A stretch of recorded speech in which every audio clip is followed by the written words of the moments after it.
Well, it's Friday morning, 5 minutes after 10. I got started a little bit late today. And, well, as it says, this is going to be a revelation of an epic fail.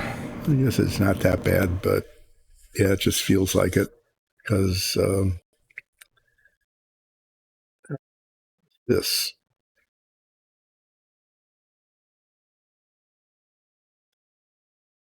That's supposed to be something or not. Okay, well, what I had said on Wednesday is that today I was planning to complete steps 5 through 7 as they are presented in the instruction manual, that these parts would all be ready to be assembled, and then this entire piece could be put in the done box with some of the other done things, and then I could move on to finding the pieces for the fuselage and the wings and the floats, and prepping them, and maybe even cementing the ones that have to go together, like the vertical stabilizer and the wings and the floats, so that I could fill and sand out the glue seams later. But I'm not completing steps 5 through 7 today because, well, I'll just show you what happened. I'm going to use up a lot of time just explaining what happened, because if anybody is treating this like a how-to show, you learn how-to things on this show by learning how not to. Okay. So I'm making the mistakes for you so that if you decide to go ahead and try to build these models like this, if you're not a master modeler or a master painter, if you're not a real professional at that, you're just kind of an old guy sitting in the basement trying to make models that look better than they did when you were a kid. If you're at that level of modeling, this show can show you some hints that I just make up that are easy to do because they're like based upon sticks and toothpicks and low-cost stuff that you probably have sitting around the house, but also an opportunity to watch things go wrong so that you don't have to make the mistakes that I made. Not that I'm intentionally making mistakes. I'm not doing that. These are actual, real, spontaneous, authentic errors. Oopses. Big oopses. I've had a couple of really big oopses that on the Apollo model, for example, and this one is similar. So I'm going to be revealing an oops, a big oops, and attempting to fix it. So this is an oops where if someone really knew what they were doing, like old Brogger, for example, they'd say, I could have told you that. Duh. But no, I had to discover it on my own in a not terribly pleasant way. If you might recall, I have spent something like 7 hours filling in little mold marks and sanding them down and taping. I spent like 2 hours Wednesday taping in preparation for spray painting the parts that are supposed to be red. Okay. And I did the taping job came out okay. That was a good job, a good taping job. But what happened was, and this is the oops here, you can see it very clearly here. If you look at this part, you can see that it's mostly red, but there's this darkness underneath the red. Well, what happened was, underneath this is tape. Okay, I taped the parts that are supposed to stay metallic. But when I painted it, because I don't spray things very often. I don't know how to use an airbrush, so I don't. So I buy spray paint, which is an expensive way to do it, but it's at my skill level. Well, I'm used to, brushing on the paints, and one color covers another. You've seen that very often on this stream and probably your own work, that when you're trying to get a boundary line between two different colors, sometimes you have to go back and forth and touch up like tiny little dots of paint sometimes before you get the line nice and smooth. Okay. Well, I thought, okay, I really want to make sure that this is covered with the metallic. So it went over the top of the edge, and it was like, okay, a little bit there. I sanded it down a little bit so that there wouldn't be like a ridge from the paint. But the red spray paint is translucent. Okay, it's not opaque like many of the other paints that I use. I guess that shouldn't have been a surprise, because the yellows and whites and reds, frequently when I've brushed them on, I've had to put 2, sometimes 3 coats, to get them to cover well. Part of that is just because they're kind of streaky. Okay, they show brush marks. They don't cover that as well as like the browns and the greens and things. And sometimes they are kind of translucent, but I've never had that problem in the same way before. So I did spend a bajillion hours. I think it was like 7 hours sanding and filling and sanding and taping. And then I spray painted this, and it was, it's not covering. And I don't want to just keep building up red paint, because it'll probably never cover. This is just an example. This is not the biggest problem. These are fairly small pieces, and I caught this as I was spray painting it.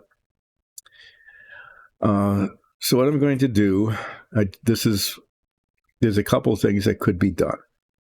Okay, I could try to take the paint off, just sand it off, or use isopropyl alcohol, which I don't know if it'll work on these pieces or not, to be honest. I might try that.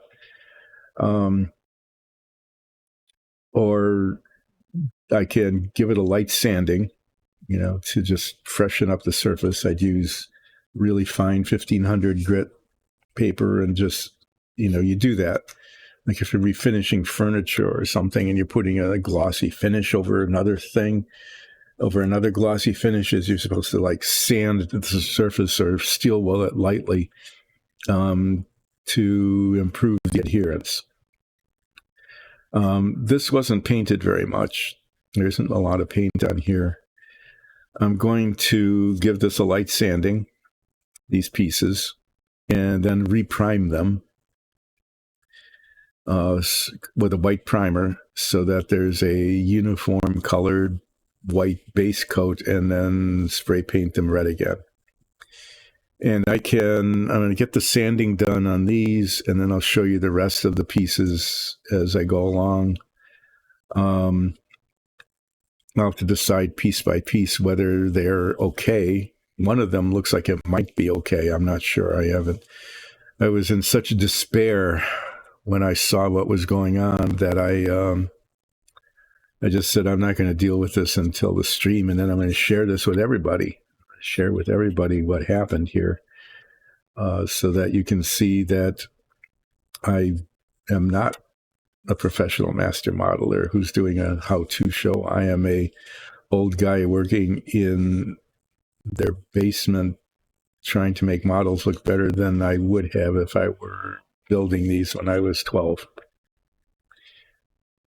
That doesn't seem like much of a ambition, does it? Okay, better than when I was 16, because I still built a few things when I was that old before I stopped when I was in high school. So I did this on the Apollo. If you want to go back on the YouTubes, or if you've been following the development of the Apollo, when I was working on the service module. The interior of the service module is painted gold, and I did spray paint that. And there was like a control panel or something on the inside of the service module. I said, well, it's on the inside, but there's a door on it that opens up and you can see the detail. And I thought, well, they printed some detail here. It's not really authentic, but I'll try to highlight it. And so I got out the .005 felt tip, very fine pointed felt tip pen that I used with some success on the submarine, highlighting raised features to show the detail. And I did that. And there were like 8 of them. I got 7 of them done. And on the 8th one, the pen slipped a little bit. And there was this infinitesimal little dot of ink where it shouldn't have been. And it really was. It was like a 8-point period, Arial 8-point period. Okay. And I thought, well, that's not too bad. I can get some of this gold paint and just touch it up. Well, I did. I sprayed out a little bit of the gold paint, put a tiny dot on the tip of a brush, touched it to the errant black dot, and of course the gold paint dissolved the dot. And instead of having one tiny little Arial 8-point dot, I now had a Times New Roman 36-point splotch. And I couldn't get rid of it at that point. I tried to wipe it off with denatured alcohol, which I should have done to begin with. I should have used some isopropyl and cleaned off the ink. That's another thing, I should have just tried to clean the ink off with a solvent. That probably would have worked. In fact, I know it would have worked. I did that on the submarine in once. Yeah, but I didn't. I just made a mess of it. It kept spreading. And finally, it got to the point where I essentially needed to remove all of the gold paint from the inside of that section of the service module, reprime it, and repaint it. The same process is going to be happening here. I'm hoping to not have to remove the paint.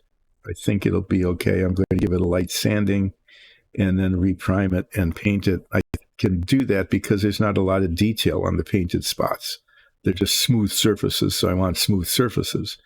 But I don't have to worry about, sanding away important detail. So these, I want to do these first just because they're here and they're, whatever. And then I'm going, forbidden word. Sorry about that. And then I'm going to look at the other pieces, maybe with the head magnifier to see if they look okay. If they do, I might actually be able to unmask a couple of them. If not, they'll get the same treatment. So this was an epic fail. And anybody who knew what they were doing would have said something like, I could have told you that. And I could have told me that too, but I didn't. But I do know that the primer it'll recover this. It'll cover the dark and it'll make it a uniform kind of whitish kind of surface for repainting.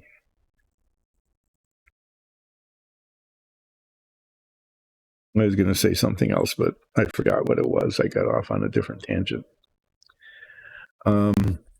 So this isn't going to take the entire stream. I hope not anyway.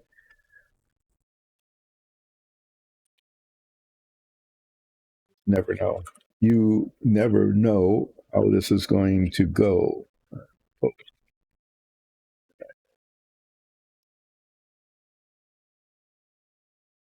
Got this 1500 grit emery cloth paper, which works pretty well. Oh yeah, the thing I was going to say is just this is a how-to hint from someone who has made a mess. Okay, is test your paint ahead of time. I could have said, oh, I wonder if this red paint, which I haven't used before, is opaque enough to cover anything or not. And if not, do I need to do something to make sure that it gives a uniform red color? And I could have tested it, and I would have said, oh, look at that. It doesn't. These metallic colors that I slapped over the edges that I thought would be just fine aren't, and I need to do something about them. And then I would have reprimed the pieces before I spray painted them red. So there's this thing. Here's a thing you can do. These were taped on so that they didn't go flying around.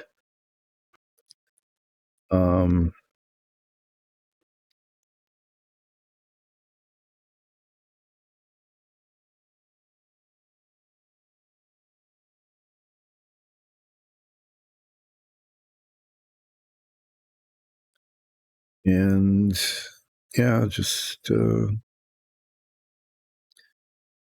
to reprime them top and bottom over the weekend, because there's nothing more fun than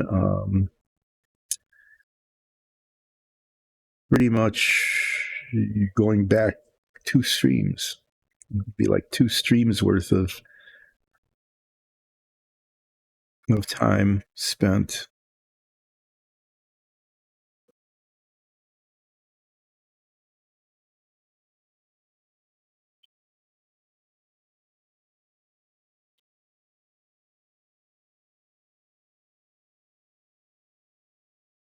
That's supposed to be a rivet or not.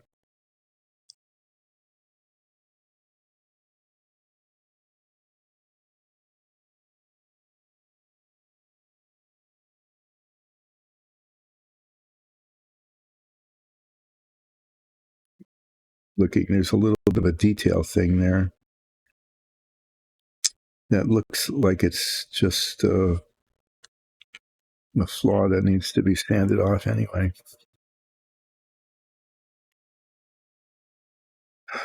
And so the result of this is that I'm pretty much put back almost a week on the Savoia here.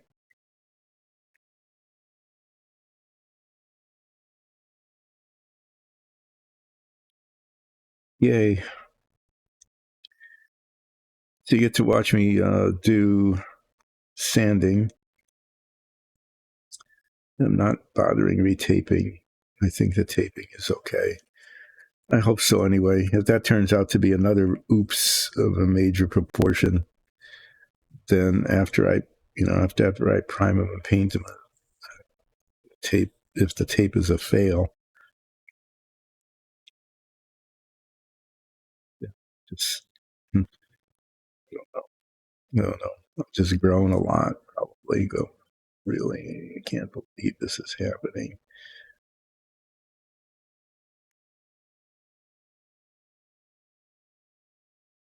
Give this some light sanding here, and then reprime it. I have to clean them too. I'm not going to use. I don't know if the alcohol is going to dissolve the paint or not. Maybe I'll test it on the tape here.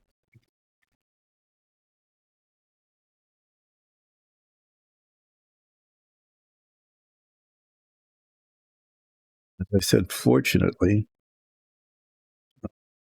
there isn't a lot of detail on most of the parts that are being painted. They're just smooth surfaces. So that's the most important thing, is to have smooth surfaces. So the sanding thing here is okay.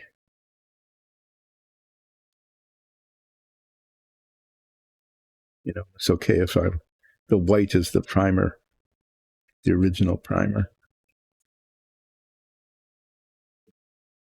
Now you can get a close-up view of my epic fail here. I'm just sanding the surface of the glossy paint.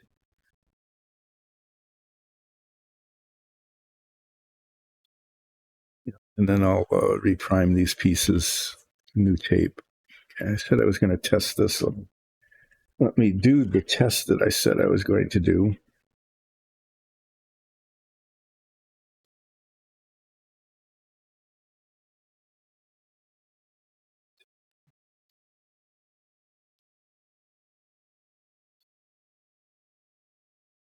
bit of isopropyl alcohol. I use that. It's fairly safe stuff. It's rubbing alcohol. It's what you get rubbed all over you, supposedly. That's why they call it rubbing alcohol during some massages. It's like a terrible thing. But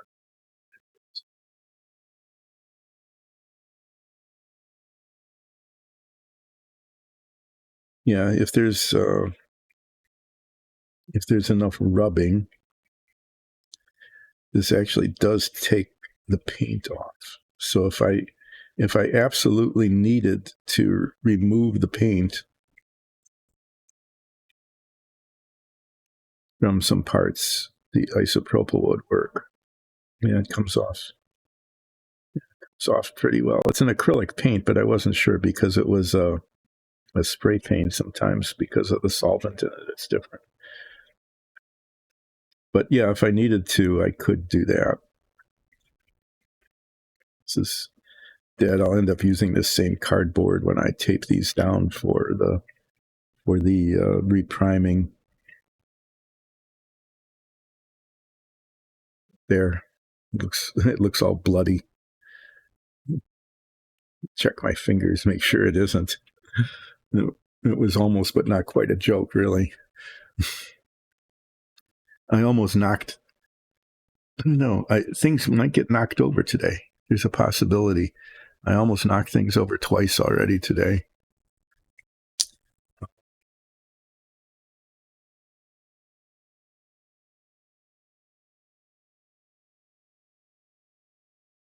Yeah, this has like you can see a spot there.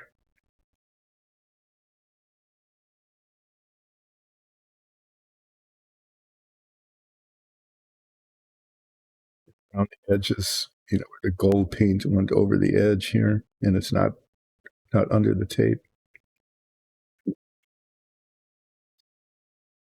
Tape looks like it's been coming off.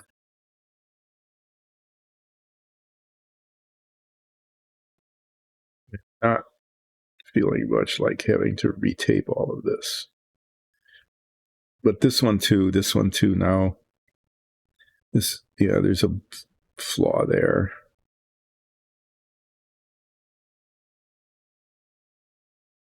Not worried about the inside. The inside's going to get totally repainted anyway. I decided not to try to tape the inside of it. So I'm going to give this a little rub down as well.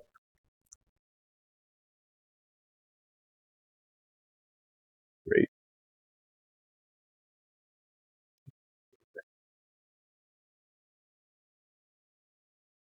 Give this a little, light rub down.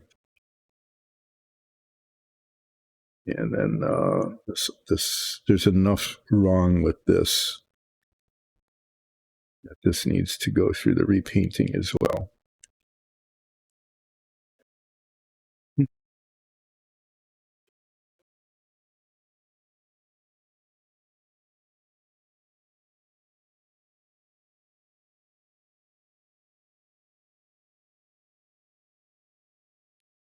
It's a nice color and a nice finish.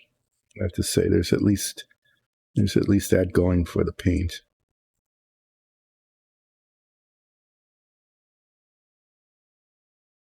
But yeah, right there with the gold paint underneath it.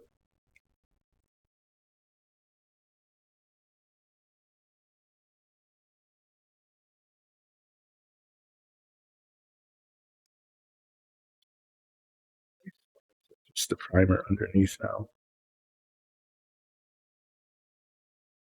I'm just going to stick this back on.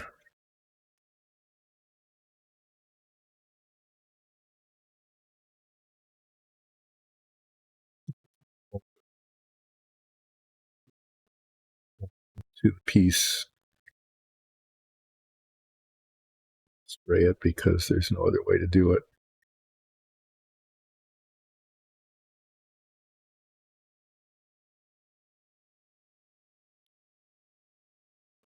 Touch up will end up, I'll probably have to do a bunch of gold touch up on this. That's going to be a scary thing.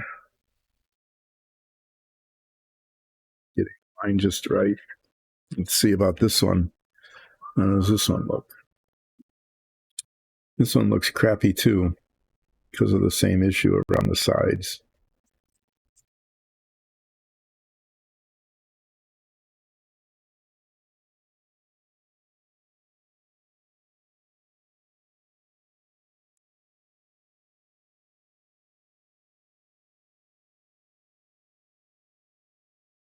Yeah. But pretty much I'm just having to start over with these pieces. Just repriming them and then painting them red. I can do this over the weekend. I'll prime them either today or Saturday and then let the primer set and then redo the red on Sunday. And hopefully Monday I'll be able to do what I was hoping to do today. Can only make a hope, right? Just it's the saying, if wishes were something, beggars would be kings. That's kind of a dumb thing to say. So you didn't hear me say it. It was just a dumb thing. An old dumb thing.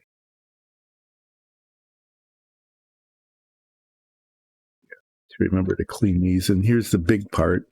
This is the whole enclosure. But there's a glob of paint there. I need to sand that down anyway. The surface texture is rough. So the one thing that did work out pretty much is that the seam here between these two parts is, I have to say, you really need to look for it in order to see it. This needs, this is a mess anyway. And there's an excess of paint there that needs to be rubbed out. I'm going to just do it with sanding. I don't want to start trying to get the paint off of this particularly. I really don't want to do that if I can avoid it. But I also don't need these drips of paint here. There was just too much paint. Here's another clue for everybody. Another thing I learned, and I'm relearning on this thing the hard way as well, is just don't put too much on. Okay, just don't. No, what happened here is I got frustrated. I will just admit what happened is I sprayed it, and it was blob of silver paint that got on there because it got on my finger mysteriously. It got on my finger. I don't know how. And then I touched it. I thought I had cleaned it off well enough, and I very much hadn't. Very, very obviously hadn't, and it was showing through. And then I just sprayed more red paint on it, and the result was it just made a bad situation worse. And so the lesson having been learned here, I'm going to put maybe like 2 thin coats, maybe even 3, but just thin coats of paint on when I repaint this on Sunday. Let them dry and then redo it. Let it dry and then redo it.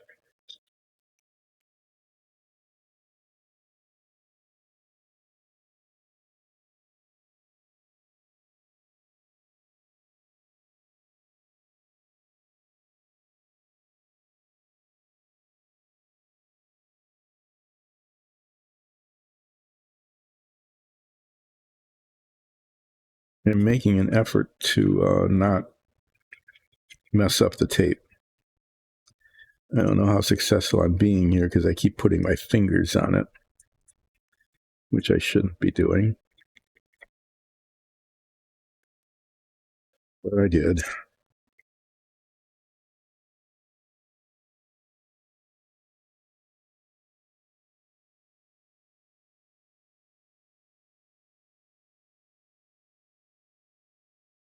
I see what happened. This was this clever holder thing like that, right? And being really clever that way.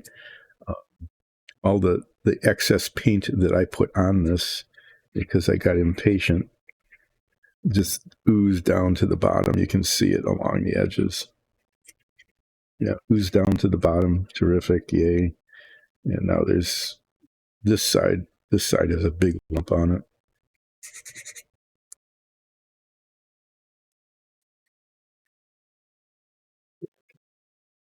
Get that off.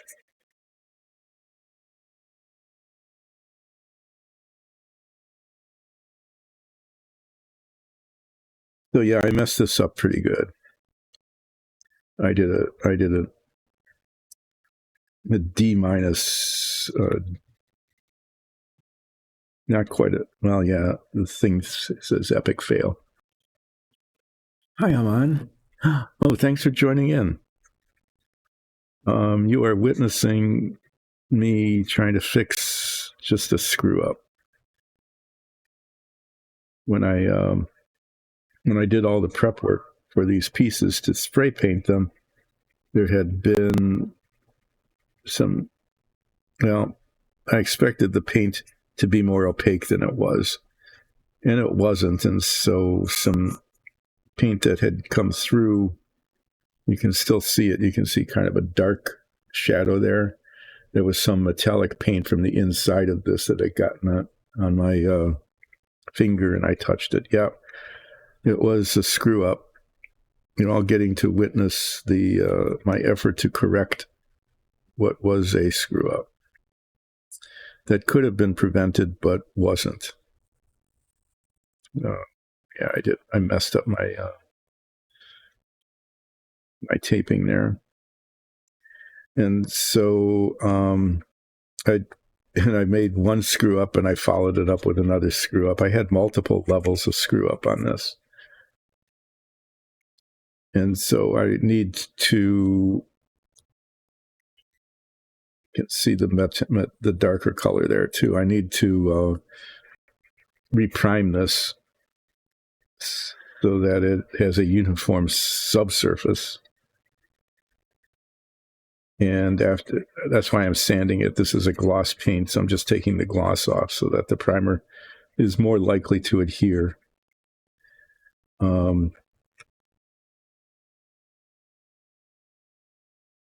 And yeah, error correction.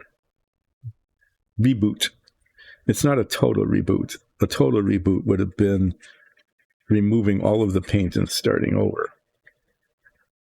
But there isn't a lot of detail I have to worry about covering up.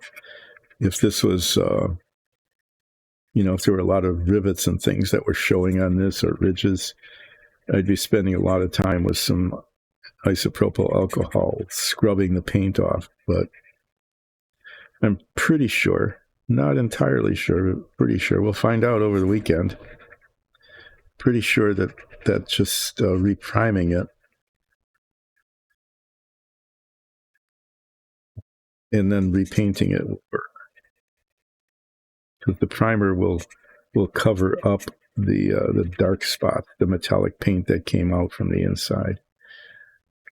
And then, when I just put way too much paint on it, and when I was letting it dry, holding it up like this, it oozed down to the bottom, and relearned another lesson about not putting too much paint on. Having learned that lesson, I am cleaning it up, getting rid of the excess paint. I need to put a little bit of wonder if I should, I should probably take that piece of tape off and retape it. It's not a horrible thing if I can repaint the inside of it if red paint gets inside. So this is going to get over the weekend. I'll be repriming. I'll probably do that. I don't know if I'm going to do it today. It's there's other things I need to do. I'm working on taxes. Yeah. So over the weekend, on probably tomorrow, I'll reprime it, and then I'll let that set until Sunday.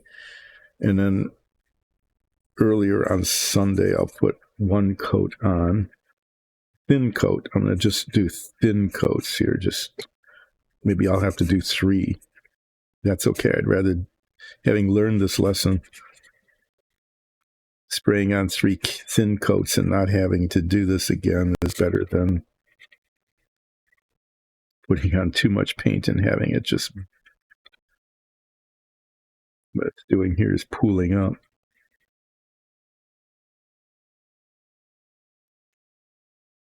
It's sort of hard to see when I have sanded it enough.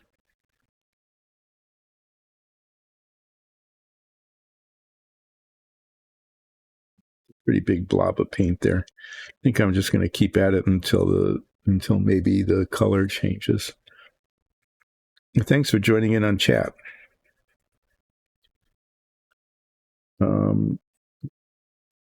This is a model of Porco Rosso's plane from a Miyazaki film, Porco Rosso.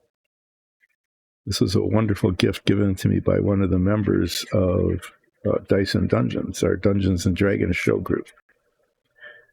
The 1/48th scale, which is the scale when I used to, it was another when I used to build models way back when, 1/48th scale was always the best. You could either get 1/48th or 1/72nd, still the same.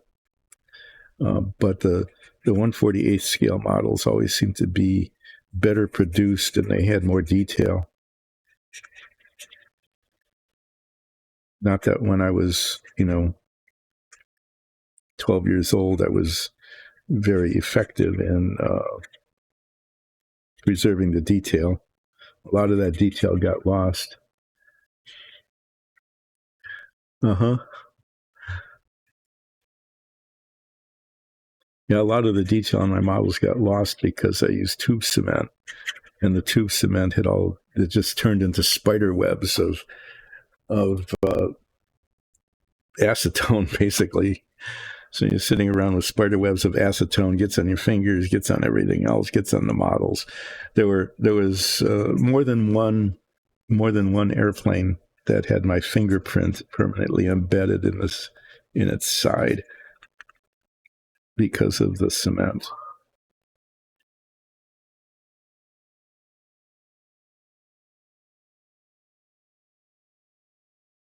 So yeah, wow. It was like half a can of spray paint got built up along here.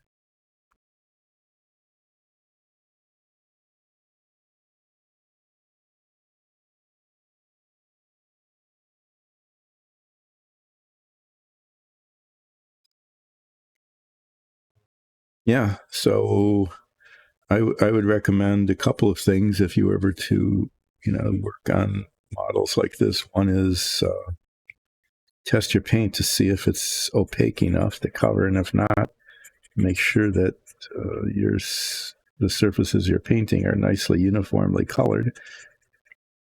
That's one thing I could have done. The other is just not slop paint all over the place, which is another thing I could have done. In this case, it literally was a slopping of paint. I got some on my finger, didn't notice it, got it on the surface here. Thought I could get away with it, didn't.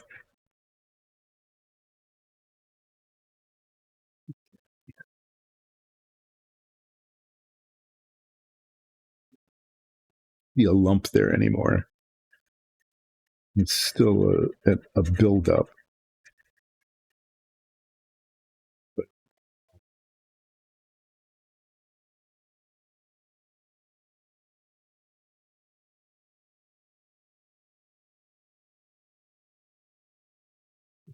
let people know this is a spin-off of our Dungeons and Dragons show. Does it make sense that I would be trying to fix an error I made trying to build a model because of Dungeons and Dragons? Well, only if I tell the entire story, which is that we produce our own minifigs and dungeon tiles for our show on these 3D printers and paint them. They're hand painted. And I'll probably show some after I'm done worrying away at this. I'm using really fine sandpaper. It's 1500 grit, so it doesn't cut very quickly. But it also doesn't leave scratch marks all over the place. I'm messing around with that spot because it's in a highly visible area. It's right at the very, very top of the plane in the front. So if it's going to show anywhere, that if anything's going to show, that's going to show.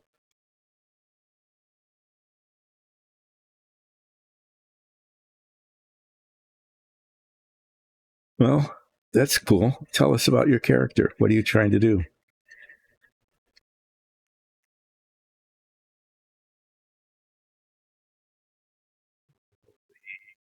It'll be more interesting than watching me sand. This is. I'm really, yeah. When things get screwed up, it's really amazing how they manage to get screwed up in the most obvious places. Like the paint pooled up right in the most visible spot it possibly could.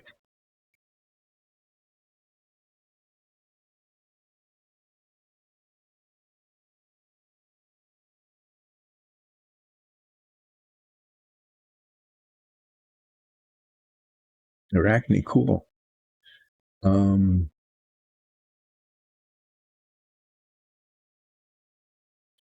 What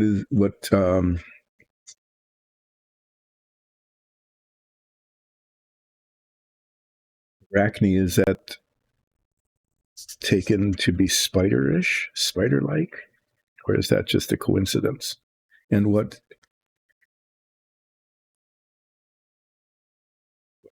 superpowers might the superhero have?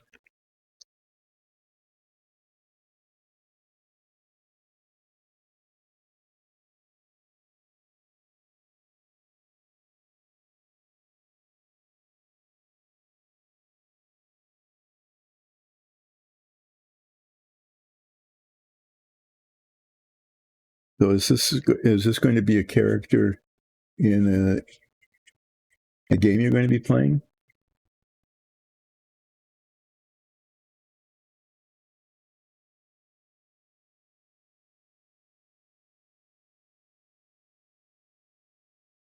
Ah, okay.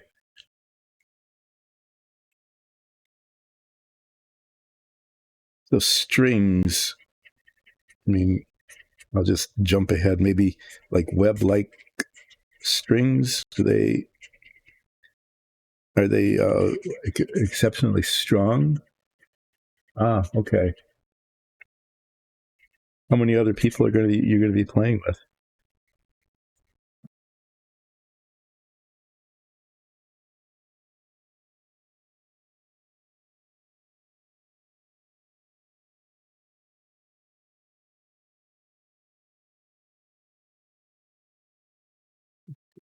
Piece of this. This is taking a long time for some reason.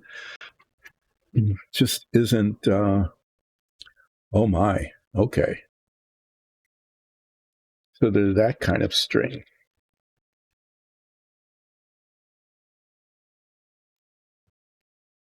It will be like the tinsel in that the elves used to break Santa Claus out of jail.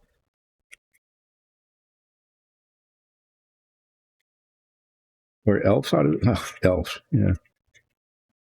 Santa Claus out of jail in Santa Claus.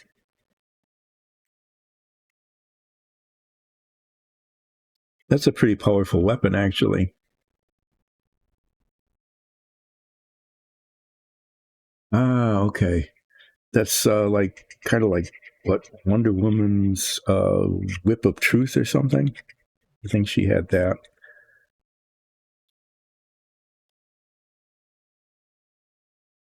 Okay, that's really cool. I mean, it is kind of a power you don't want to abuse, that's for sure. But to be able, I mean, to cut things with them is one thing. That can be a very helpful thing. But to use them to puppeteer, to puppet people.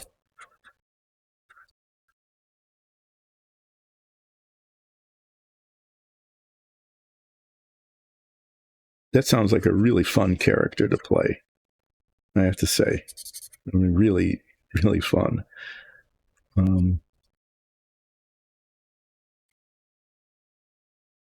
What are the characteristics of some of the other players?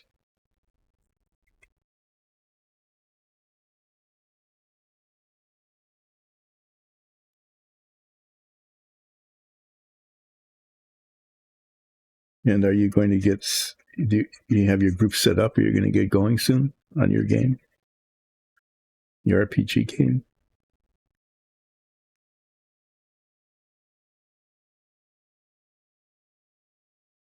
That's what I find. You know, I've been playing Dungeons and Dragons off and on since it started. No, I'm not. I'm not exaggerating. Back in like the mid 1970s.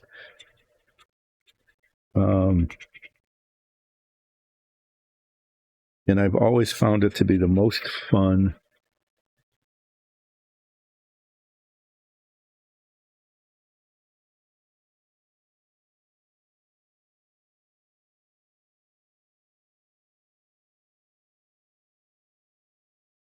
Oh, you're in the Discord. Okay. So your characters, and you're waiting for everybody else now.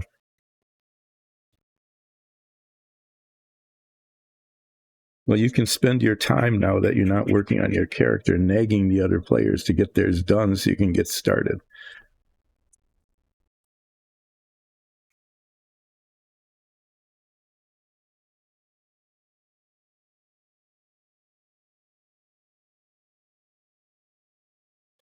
So in the hero headquarters, is that where you like get your assignments? Requests for assistance come in there, and there's maybe like a dispatch center.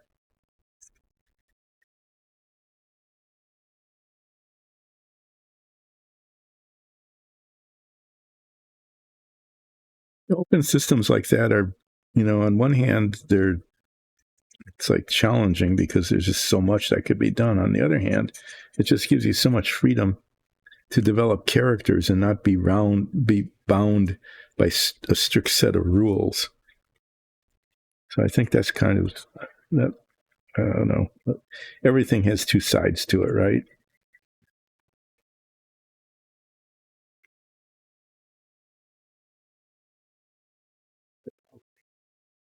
This blob here is huge, and it's not going away.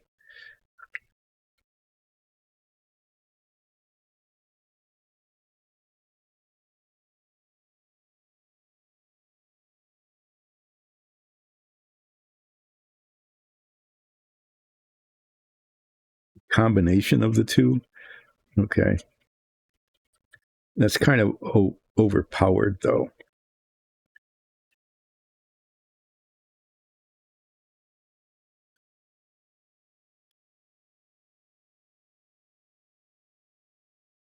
Okay, so that's part of the universe or the setting in which you're working. Are you going to be attempting to revive the town? Is that part of what you'll be doing, or is that just the setting in which you have to work? I'm going to do something I probably should have done near the beginning. I think this will be okay. This is fixing an oops, and I'm going to take a chance. I have to do some retaping when I'm done here too.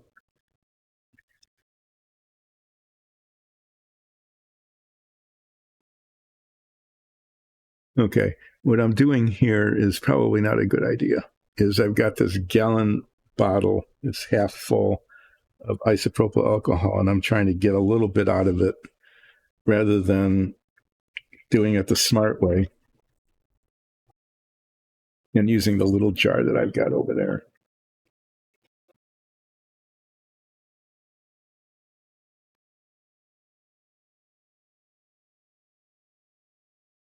Really, that's really neat.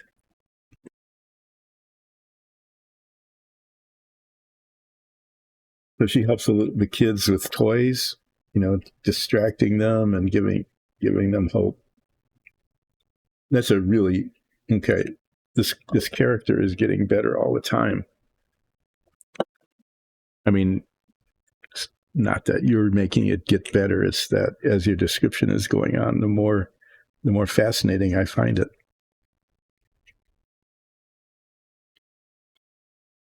I'm just trying to.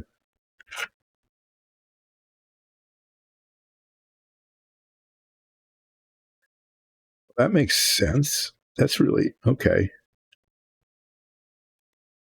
So it definitely makes sense that she would be working in a toy shop.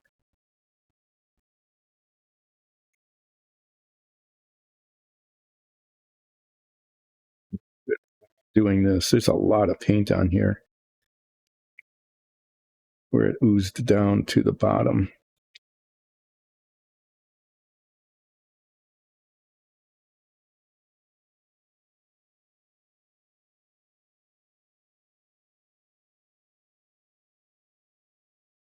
But what I'm trying not to do is squeeze this too hard and actually break the part.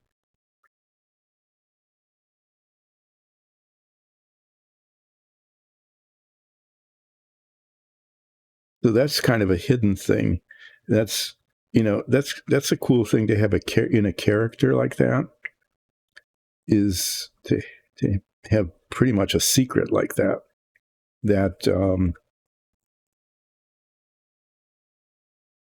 people aren't aware of, and then it's always you know you,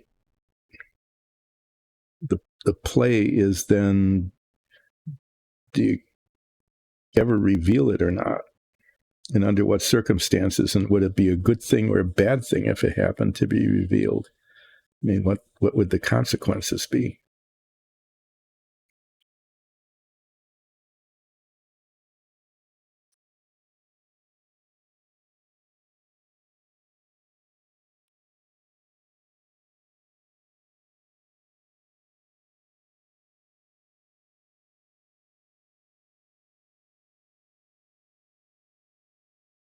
But she isn't. Is she not fully aware of her ability to do that yet? And that's just one example of it. And a spider pincushion. So in some sense, she's just discovering these things about herself as well. That makes for really good role playing. You know, is to have something kind of hidden even from the character themselves. And this is taking a long time, but the more I do it, the more obvious it is that there is a huge buildup of paint here. Just a huge buildup. It's taking a long time to clean up.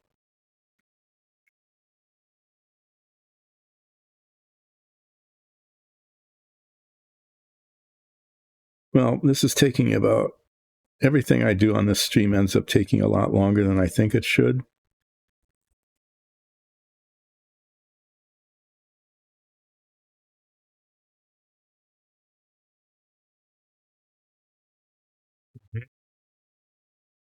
Repairing, well, that's especially useful in a toy shop to be able to repair things that maybe the kids had a broken toy or something, and they'd bring it in. And those are all really nice things to do.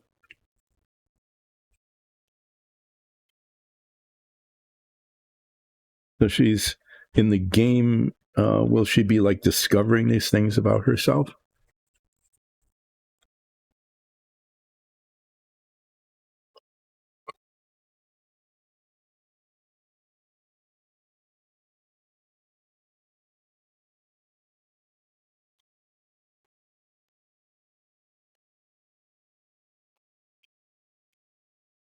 I have to joke a little bit because sometimes I feel like I need to sleep for 2 days to revive myself.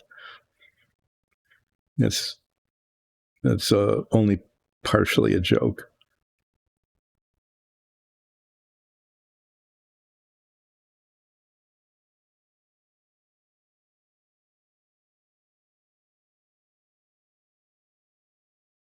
How do you think that will affect the gameplay? And how will the other players have to react to that situation? Finally, I'm starting to get some progress on this.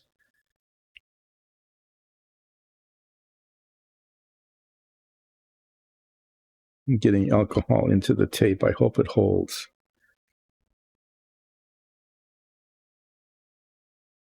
Oh, well, that's an oddity that needs to be reconciled with everything else. How do you explain that?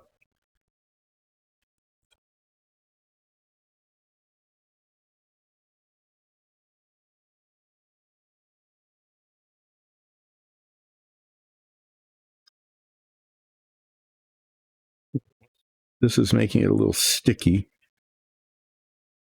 So once it dries, I'm going to sand it down again just to make sure the surface is okay.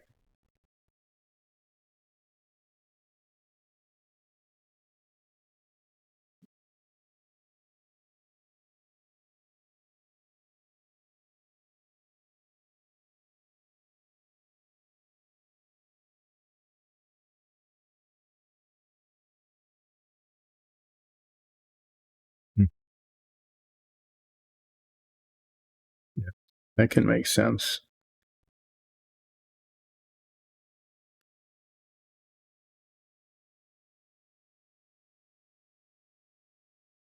I've got this issue on the other side as well. I'll see if I can get this off. I'm wondering if I need to retape this. I really don't want to. It took hours. It took 2 hours to tape this.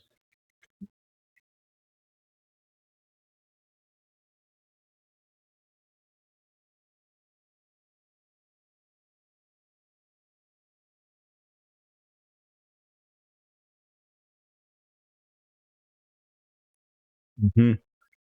And that can really mess up your inner clock. You can become totally out of sync with the rest of the world around you. I could see that could be an issue.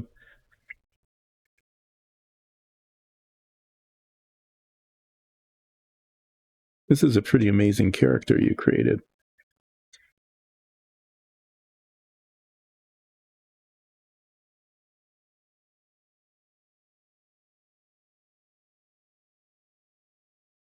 And I am finding that the issue of the paint buildup along here is even worse than I thought it was.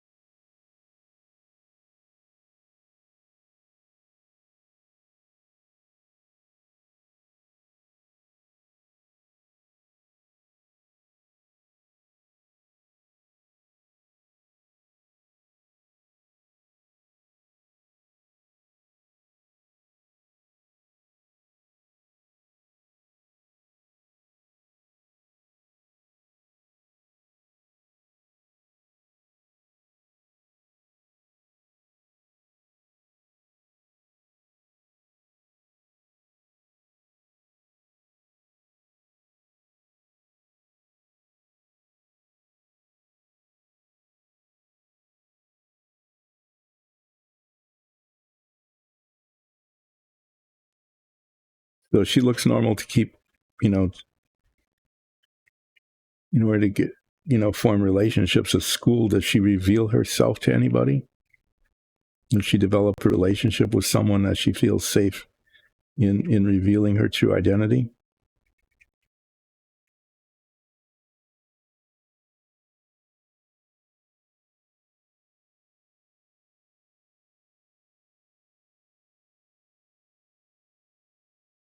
Is that her? Are you describing her natural appearance or her transformed appearance?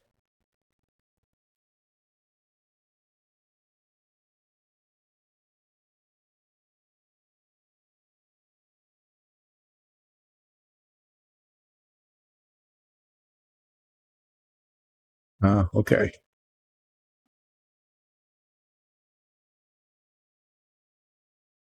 Just to draw a comparison, it's a little bit like our changeling druid Zoria Ansul in our D&D show, who also has pale white skin and uniquely colored eyes.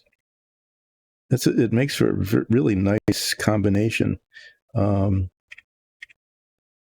if you did a minifig of it, it'd be fun painting it that way. I don't think I've got a Zoria minifig here. It's in the studio in another room. This is just taking way longer than I thought it would, because there's just way more paint on here built up than I thought there was. In fact, I can just kind of feel it. It's just, there was a lot of paint that soaked, that ran down to the bottom here that needs to come off.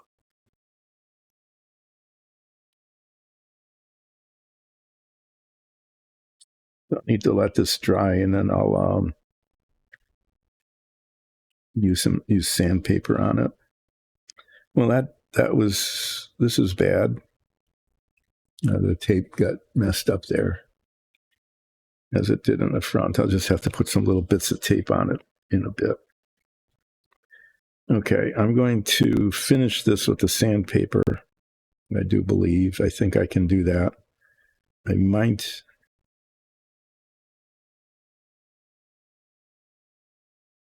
Yeah, that's what I'll do. There that I need to work at. I might, a little reluctant to do this, but I might use some 800 grit.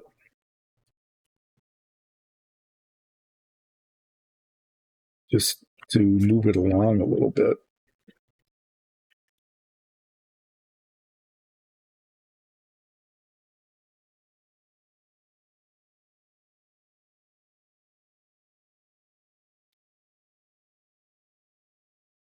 I like that as an occupation.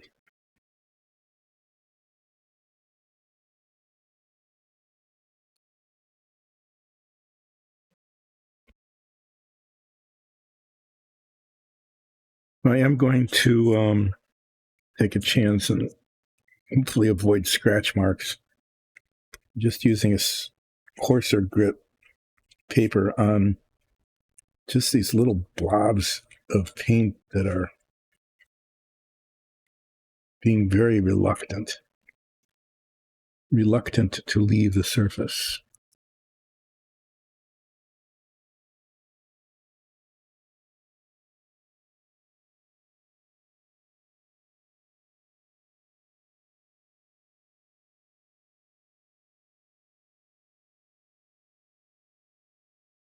There are some people, even in real life, who really, really appreciate the kind of hand workmanship you can get with those toys.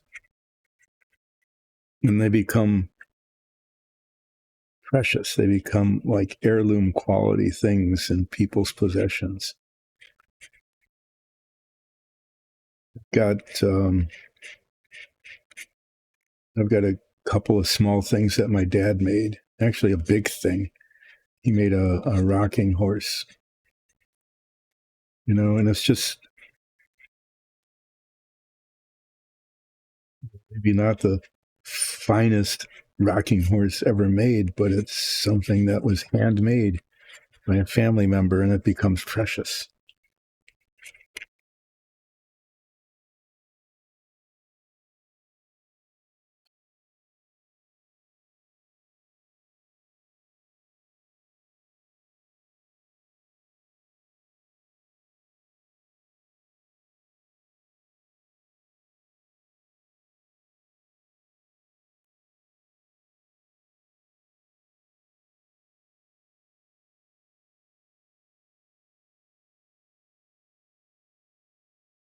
So if she becomes that close to the toys, does she? How does she feel about selling them then? I mean, it's like selling a friend, Or is it a happy thing, when a toy finds a home with somebody?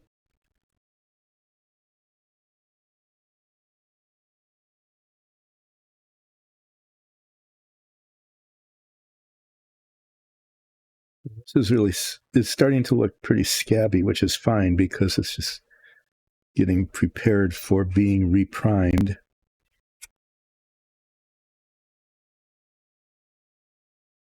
It's okay if it looks kind of scarred up because it should be scarred up.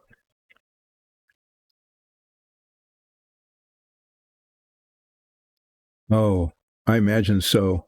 Or if they bring one back and it's broken.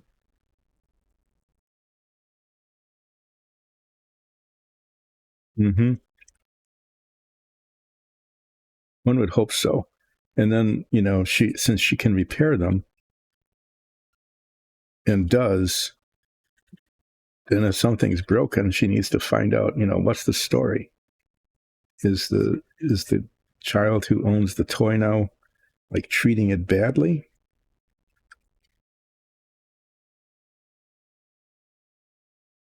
Was it stolen and she's putting it back in its original condition?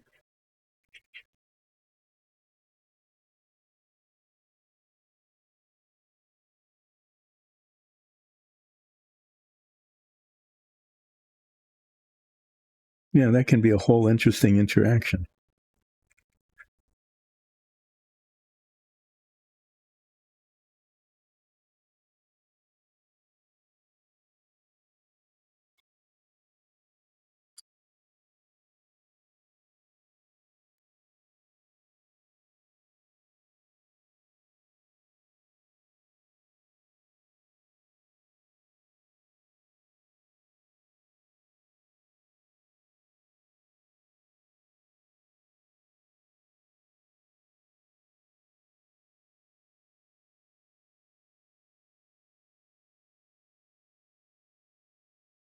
Just I need to kind of pay attention to what I'm doing here as I'm hopefully finishing up the prep for this to be reprimed,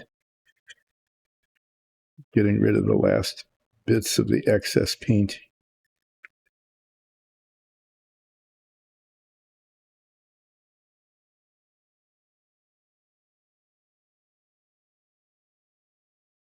Yeah, I can imagine, growing up like that and maybe, especially being a construct, but not really knowing it.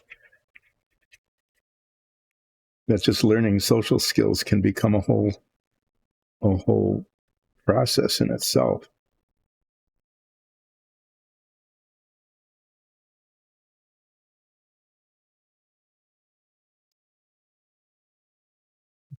Cool. A cool part of the story is that development. So when you play your character, do you role play the social awkwardness?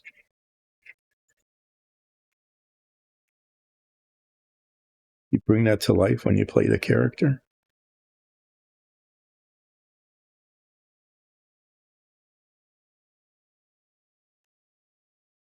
Ah, okay. Because I really enjoy being in character during our show. And when I played D&D in the past, kind of the most fun part was being the character that I was playing. And I hope the rest of your players are like that as well. These little lines here are weird. Just what is going on?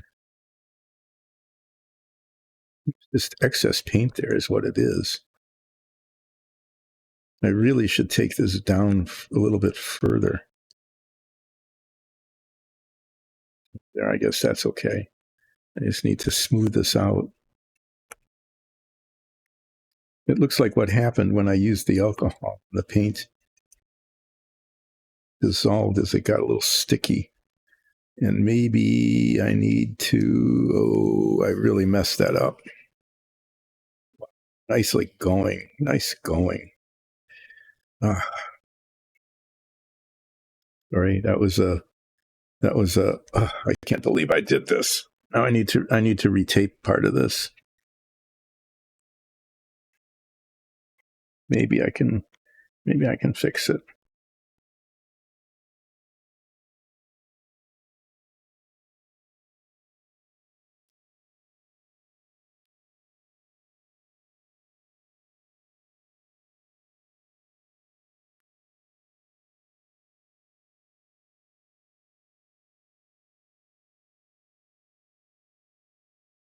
That's pretty handy.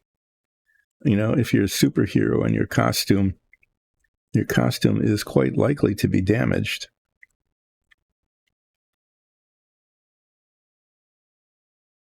To let this, hope I didn't make a big mistake here. Okay, I'm gonna have to let this set for a bit. What has happened, and this is not a good thing, is that the isopropyl alcohol kind of dissolved the paint, and now it's not hard, and now it's forming little bits of edges that are going to show. So I need to sand those out after this dries. So trying to move things along, I just made a mistake again. What I should have done is gotten a coarser grit sandpaper and scrape the paint down that way rather than using the solvent, because the solvent softened the paint. And now the paint is a little gummy. She's afraid of heights. She climbs on walls and ceilings and is afraid of heights. Okay, that's a nice irony. Well, I'm waiting for that, hopefully, to reset so that I can sand off the mess that I made where the paint was softened by the alcohol. Yeah. So she climbs in walls and swings around on strings and is afraid of heights while she's doing it. That's pretty fun. I'm going to do some work on this rock. This is a boulder. I'll move the camera up because it's big. That is a set piece for our D&D show. This is very large to scale because a minifig is about a third, a little less than half. My minifig, which is pretty tall because I'm a furbog, is less than half of that. So this is a pretty big chunk of rock. And I did okay with this. It was primed and then painted gray and then washed with a dark color and then dry brushed to bring out some highlights. And our DM wants some blue highlights, so I'm going to dry brush on some blue highlights.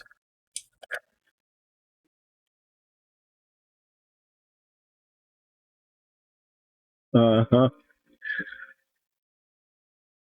That won't take much imagination, will it? If you're afraid of heights yourself, a little vertigo issue.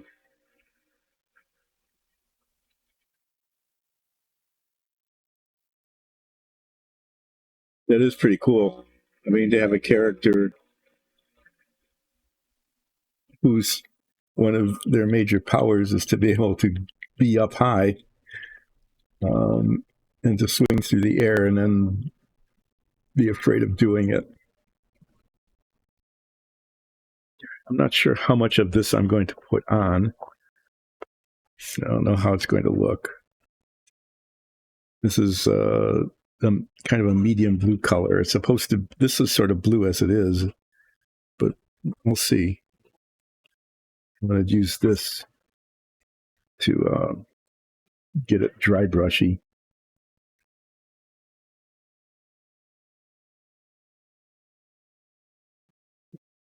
I don't know if this is going to really show much at all. Oh yeah, it's blue. I'm not going to put a lot of it on. Just a few spots to add a little additional color. Maybe kind of put it in spots that don't have the lighter gray.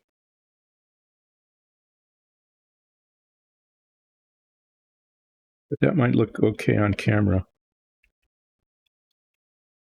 I'm doing this like I know what I'm doing, but I don't. I'm really quite bad at like dry brushing and shading and things.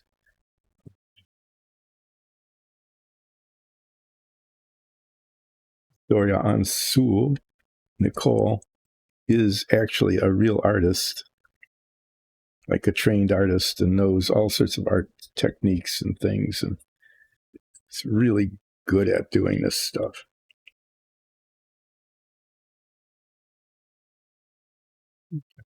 I don't want to overdo it, but it is adding kind of a nice little blue touch here and there.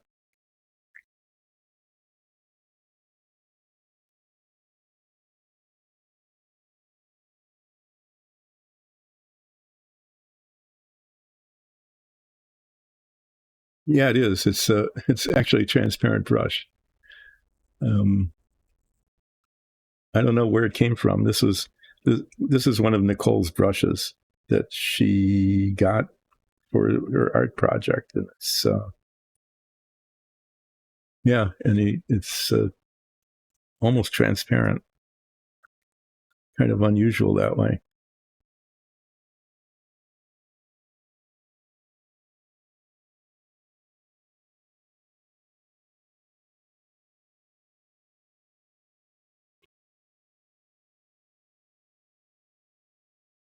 The other thing I'm supposed to do with this, and I'll be doing it next, is I'm supposed to put speckles on it.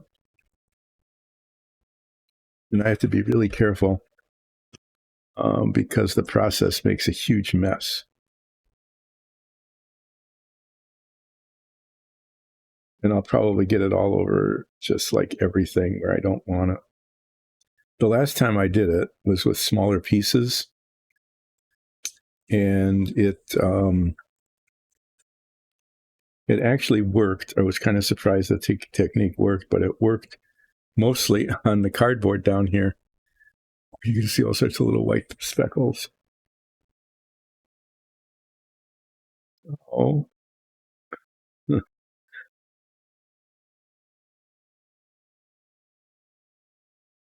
So how will you do that? How will you upgrade it? Is that something that like leveling up with experience in the game, or is that just something that you'll do?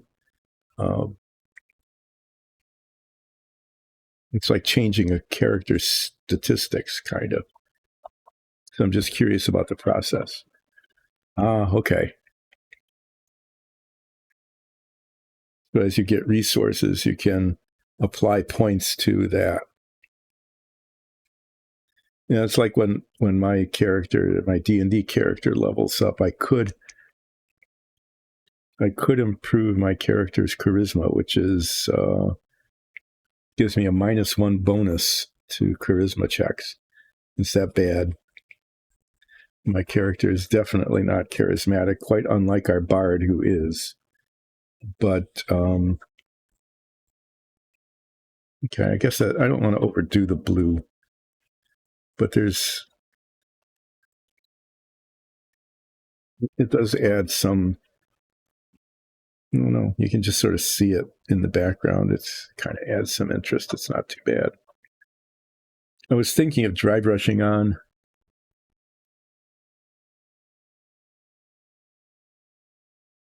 Okay.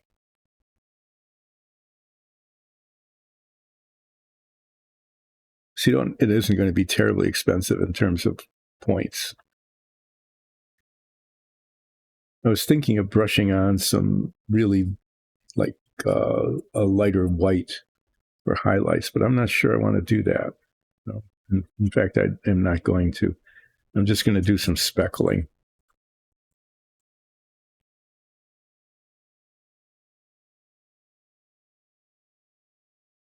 Okay, that's enough glue. Enough of that.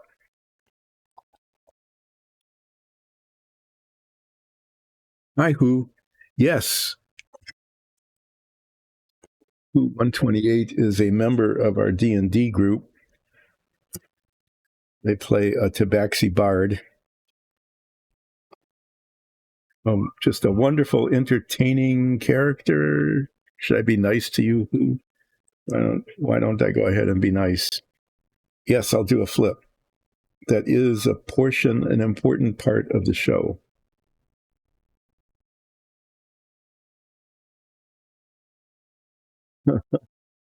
Yep, improve the brain. I need to have improved my brain before I did what I did to the model. So after I clean this brush, which I do need to do using the isopropyl alcohol because the water is not getting the blue out of here, I will do a flip, and then I will recap the sad, sad story of my major screw up with painting things red. The short story is that I need to reprep them and reprime them and sort of start over.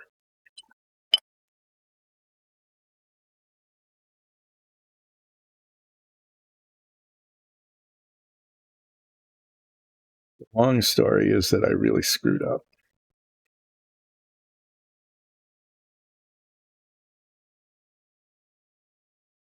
Yeah, I was going to put some buff highlights on this, but I don't think I will.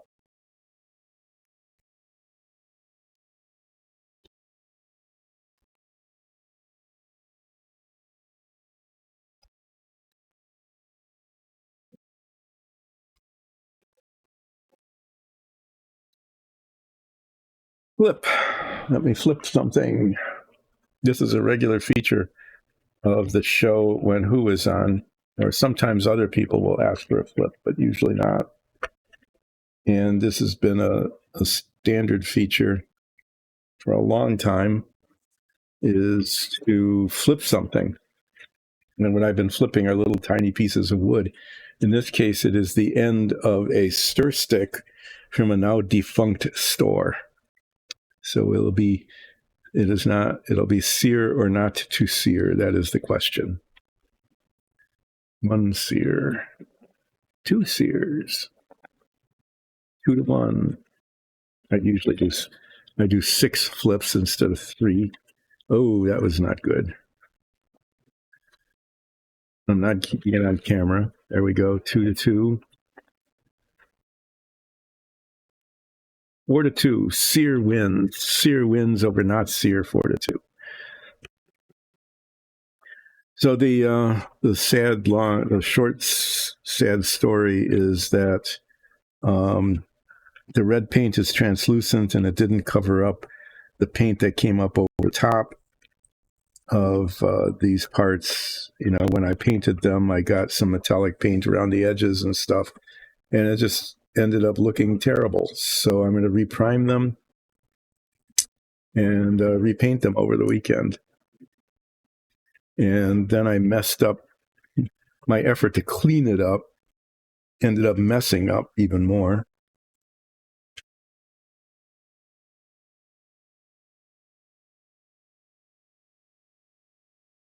So the toy shop is really going to be her home in a lot of ways.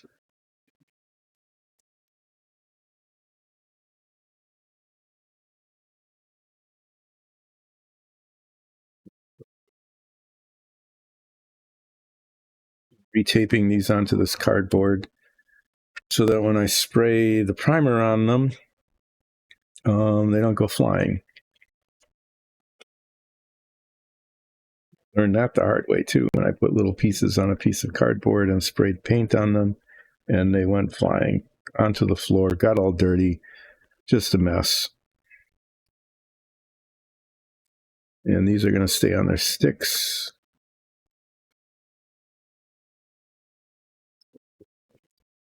And then this is where I got impatient.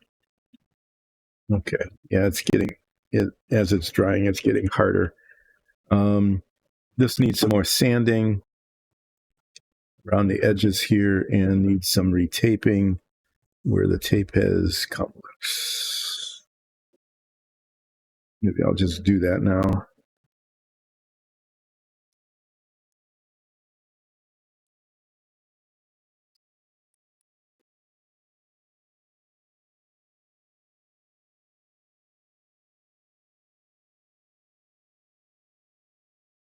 Yeah, you just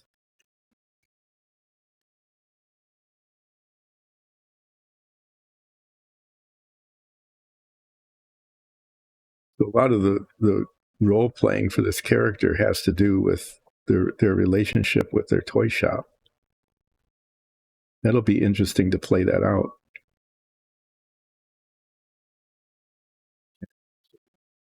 Redo that. These parts that had come out had broken. Sorry, I'm just setting things down and just losing them.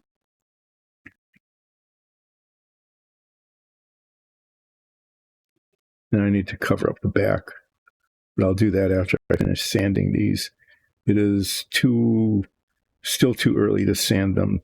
The paint is not fully hardened yet, but at least it's hardening. What I'm saying is I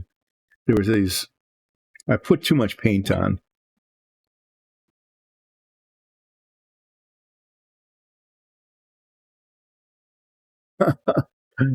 Oh, that's pretty good. Yeah, that probably like scares the kid. That's a good little harmless thing to just put kids in their place in a harmless way. And it's like, don't. And then the toy moves and they get a little bit scared.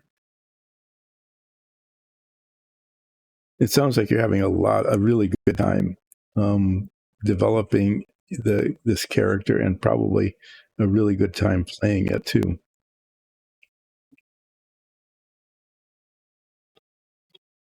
Stop messing with that.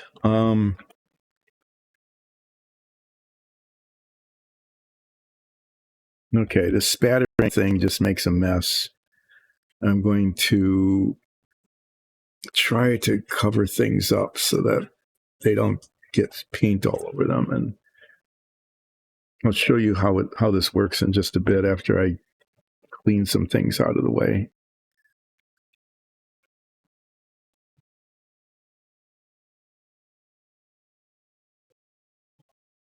It involves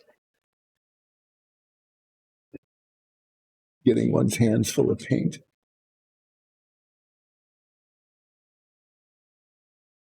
Yes, that would definitely get my attention in not a very good way. Is I look away and then you come back and it's in a different position.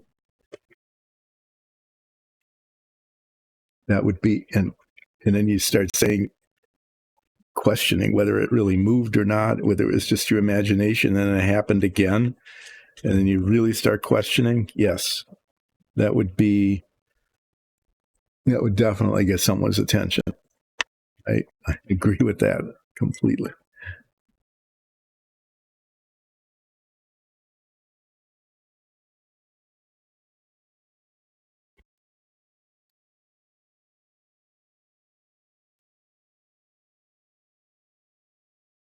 Use an excess of paper towels here.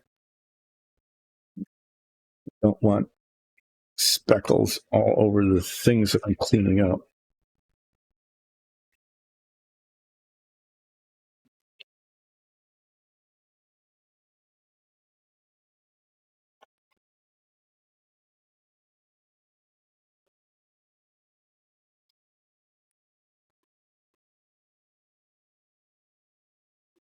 The way this is supposed to work, to make these little spots, which make it look kind of granity.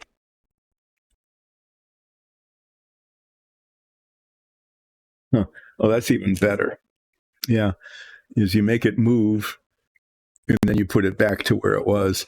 Oh yeah, especially like, Ma, come look at this. This doll moved. It isn't where it was before. And then they look away, and there it is. It's back where it was. And you go, Timmy, what are you talking about? It's right where it was. No, it moved. Food. I think we need to go. You might need some lunch or something because your mind. That's very pranky, in a way. That's really pretty fun. So the way this works is this is a really stiff bristled brush, and I put a little paint on it and go like that. And when it springs back, it spatters the paint. That's the theory. And it sort of works. And I'm going to try it on here and see how it goes.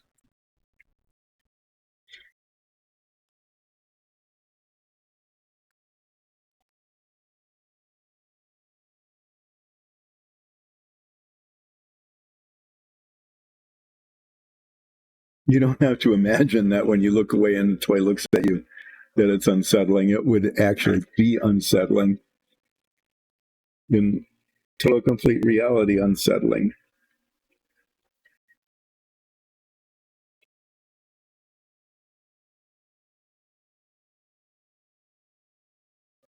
So the important part here is to not get it all over me. I doubt how successful I will be at this. Put these on so I don't get paint on me everywhere. It is.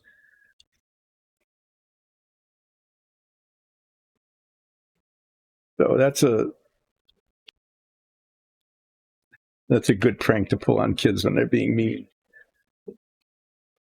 and they're being bad, because it doesn't really hurt them. There's no harm there really, other than that they get upset and their mom doesn't let them ever come back in the store because they're pitching a fit or something.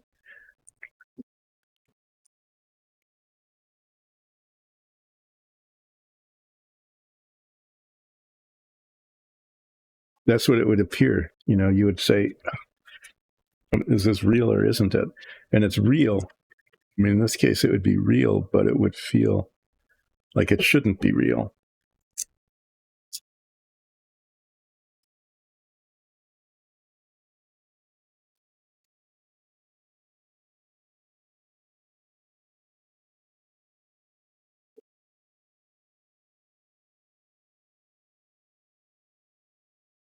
Well, it got speckled.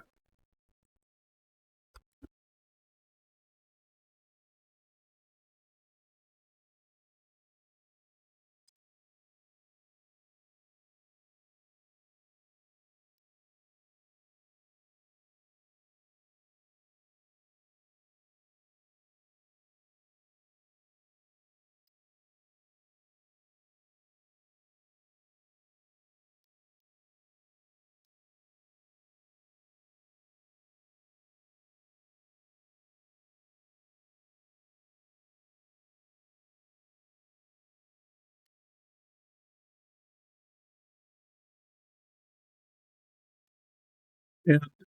I have to say, that if they don't like the results of this, like there's too many speckles or the colors are wrong or something, you can always just repaint it. It wasn't a lot of work to paint it or to put the highlights on it.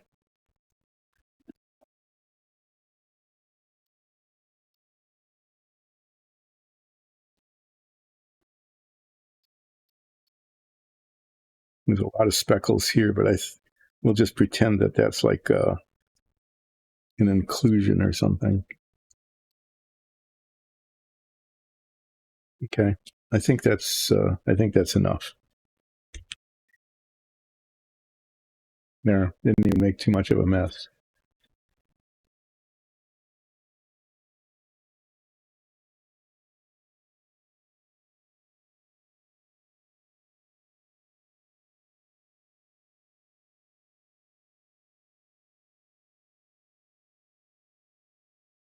How many minions is she going to have?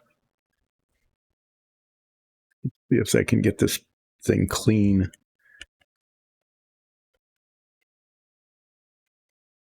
These brushes are very inexpensive, but I have to find a place that sells them, and particularly, actually, I can't buy one. Two types of mindless minions. I think there was, okay, the spider, right? That's the one that you need to upgrade. And what's the other one?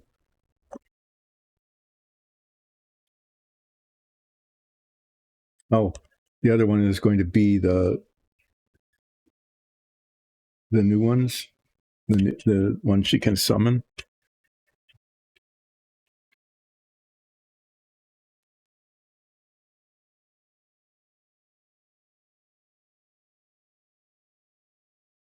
Okay.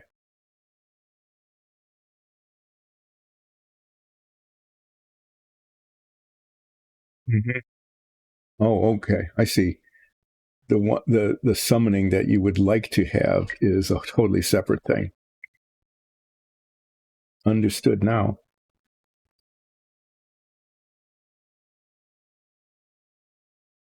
Okay.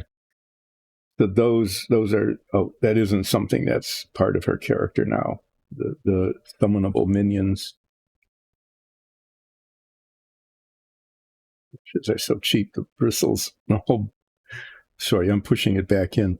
The bristles, just in the process of cleaning it, pulled them out like a quarter of an inch. I imagine if I gave them a big tug, that all of these bristles would just come right out.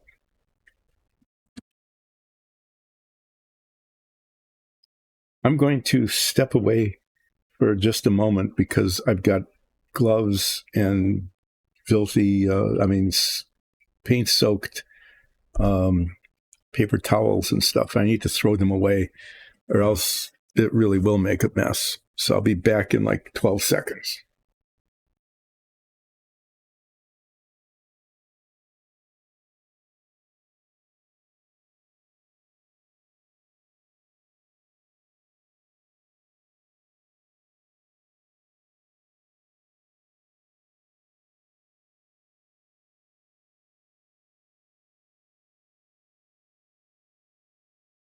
No, it was probably like 23 seconds, but still.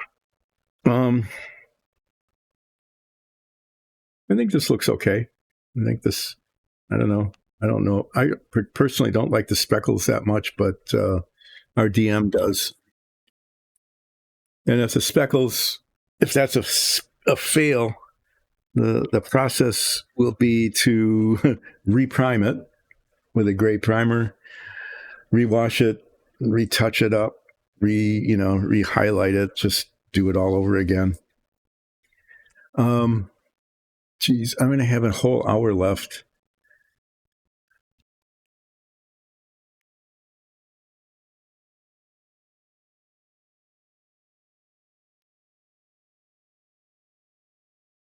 Okay, I didn't know about the umbrella, so she has a magical umbrella.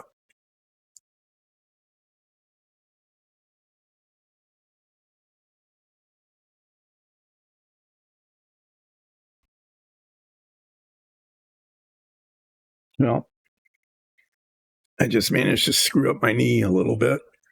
I have bad posture here on this stream. I'm going to move over slightly.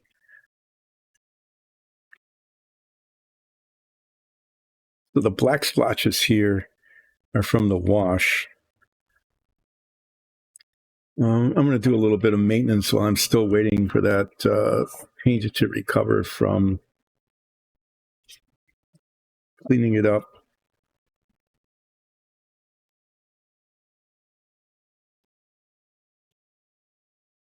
Oh, in terms of points. Sure, why not? Here, I flipped it over so it isn't all covered with paint. You can see that there was something in this box that was 37 inches or 94 centimeters. This is a box from some sort of folding table. And you'll get to see that every now and then. Oh, okay.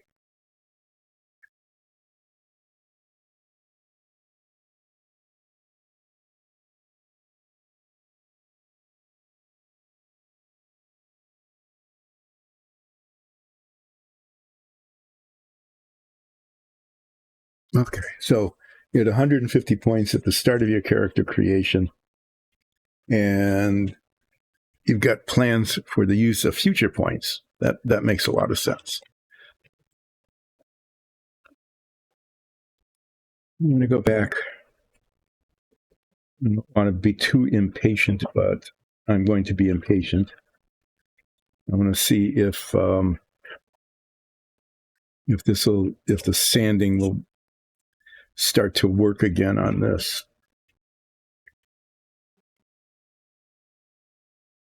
Oh, sword canes. Sword canes are cool.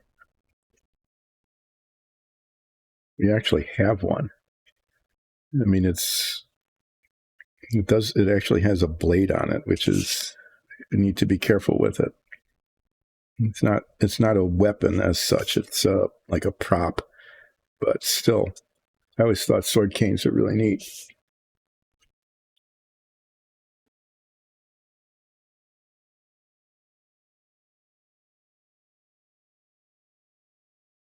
That's a really that's a really good defense. Butterfly umbrellas. I mean, umbrella butterflies. And all it does is it puts them to sleep. Okay. Oh, I see what's happened here. So what has happened is that this has gone down to the bare plastic underneath, and I'm feathering 2 layers of paint here.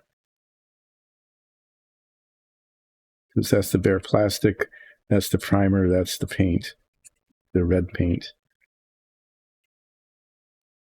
And I need to make sure that those are very well feathered, so that I don't end up with a seam.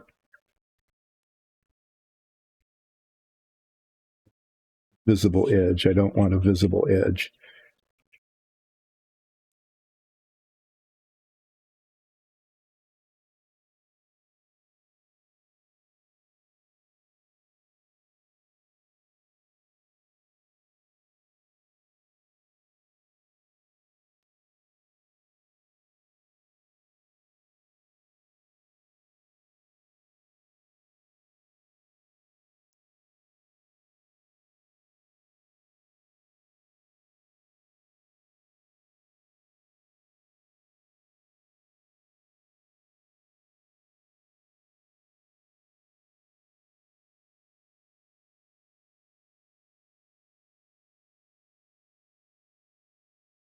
AOE too. That's good. So that's something that you'll be spending your points on to further develop that as your character grows.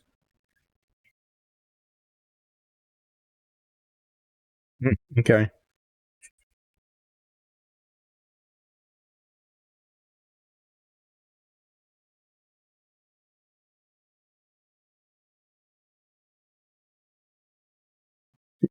Okay, I'll do the same thing here.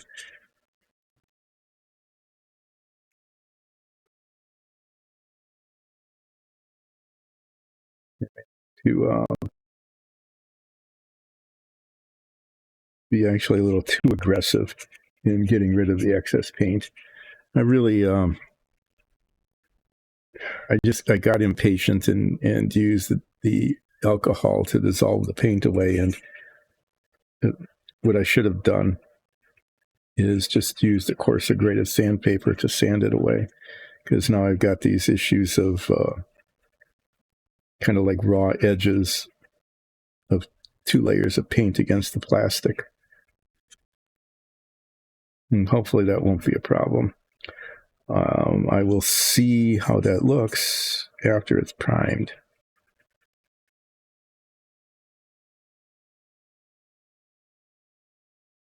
But I think it's mainly a matter of, just getting it feathered, like if you were fixing a spot on a car.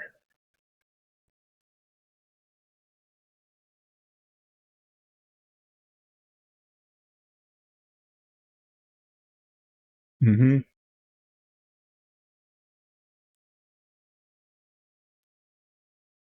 So it would not just release them kind of randomly, but they would be controllable. Yeah, that was just, I don't know why or how I managed to do that, but hopefully that won't be a problem. So instead of having a big blob of paint on the end, I dissolved it away and got it down to the bare plastic underneath. And as you can see, there's an edge where the paint goes down to the plastic. And what I should have done is just more patiently with the coarser sandpaper is sanded it down so I didn't have this thing going on. It's like I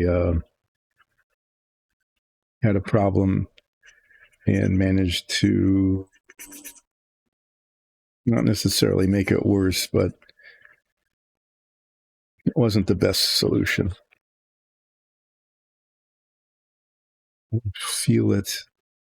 I don't feel the transition with my fingernails, so I think it should be okay. A bit here.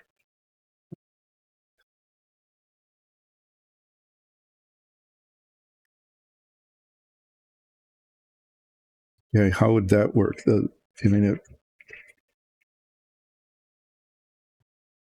That's a question of just how much her summonses act on their own and how much she can control them.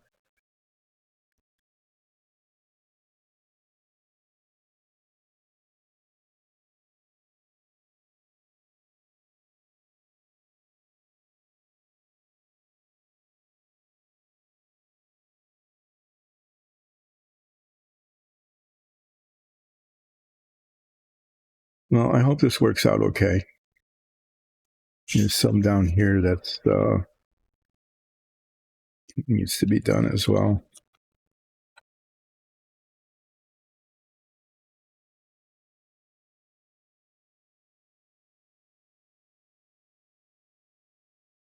Is that her spider familiar? Her spider at that level?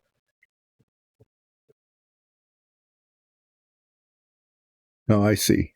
Yep.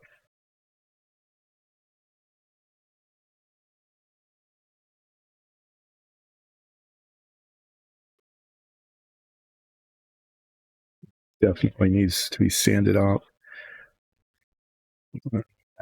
Oh, that's the part. That's the thing I used to fix the part that was unfixed. Managed to get unfixed again.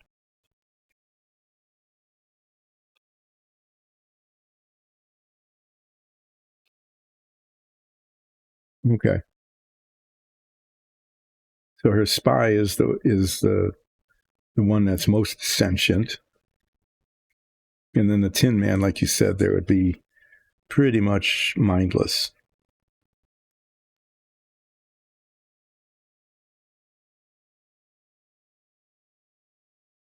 That all just makes a lot of sense.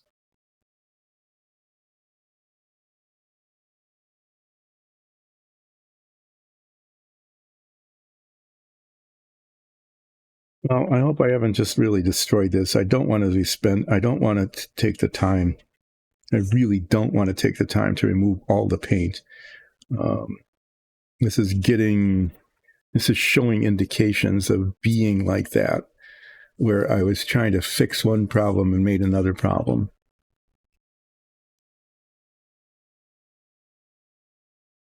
They just gather information and report back, right? Oh, nice. And now I'm seriously. I detached it as well. I don't know if you can see it, but the part is not adhering anymore.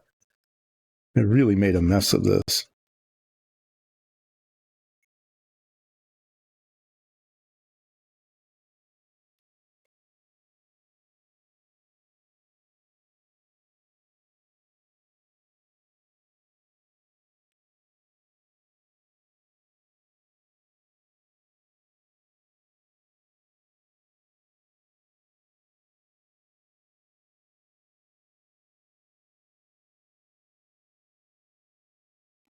This is going to take a little bit of attention on my part,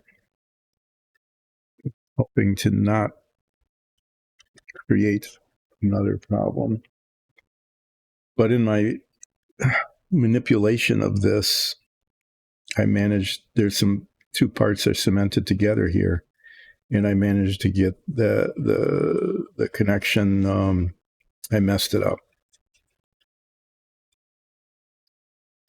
I'm just starting to have visions of this whole thing coming apart back to its original state.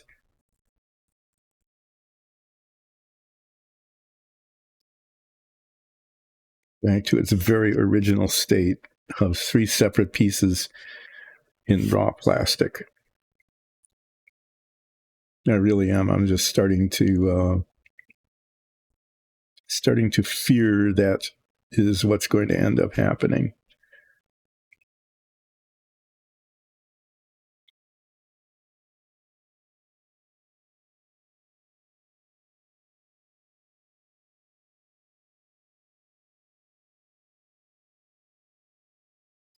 I need to hold this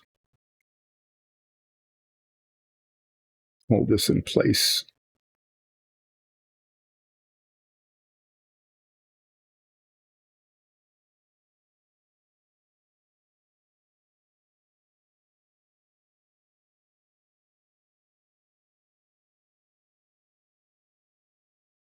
I'm just going to have to hold this for like 2 minutes. Wow, this really got screwed up.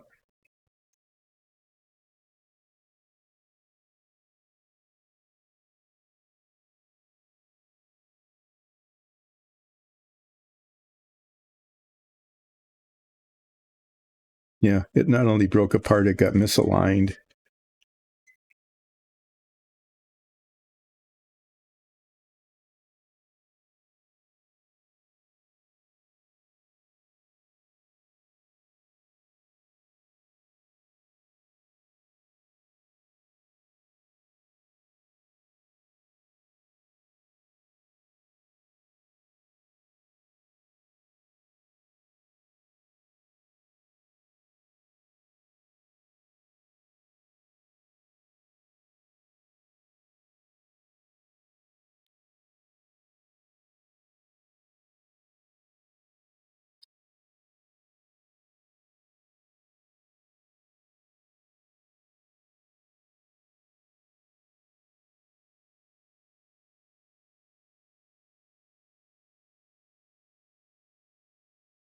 Sorry, I needed to pay attention to this.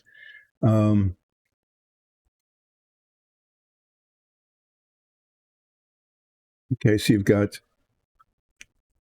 are those 4 people in addition to you?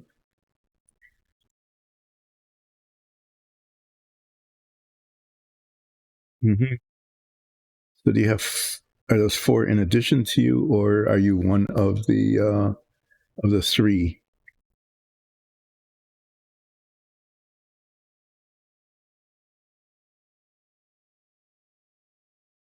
Oh, okay. So there's another character who is not part of the place, and they're going to show up and try to become part of that. Is that going to be part maybe of the role play game? Is what they need to do and how they join?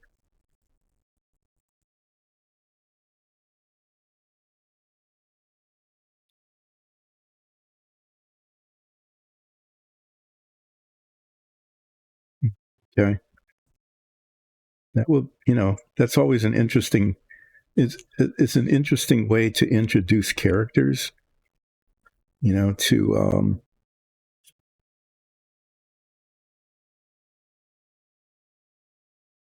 where did this come from? Finding more and more stuff that I don't like.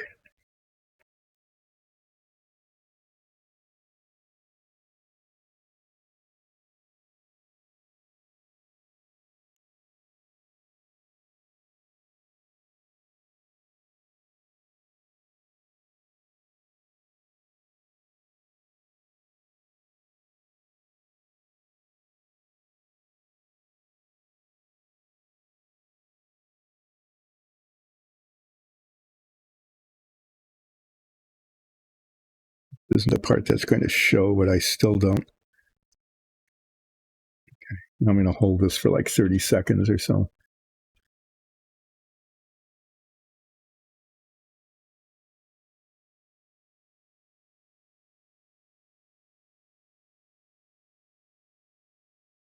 Well, her magical tinkering, and what can happen, that could be kind of fun, is that as the party progresses, she develops more and more skill, more and more magical skill.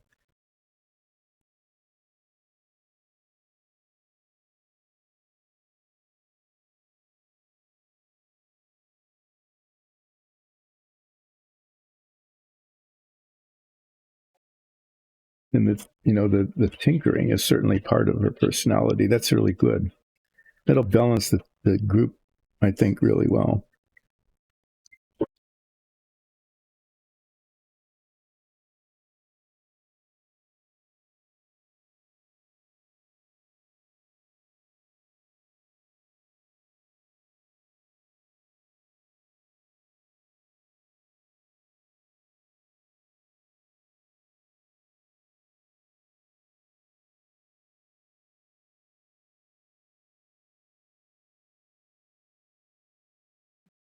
Um,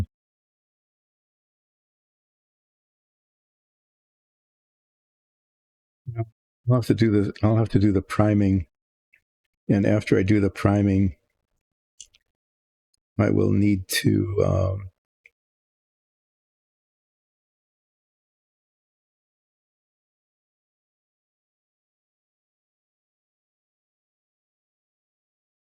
might need to do some additional sanding. I'm not sure.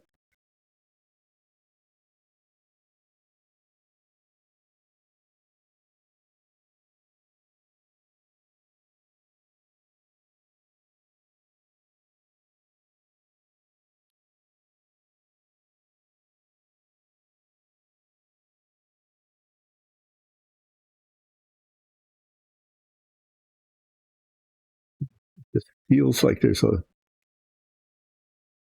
that isn't feathered quite enough right there. It's not, but it's right where these parts come together. Um, so maybe about like 12:30ish or so.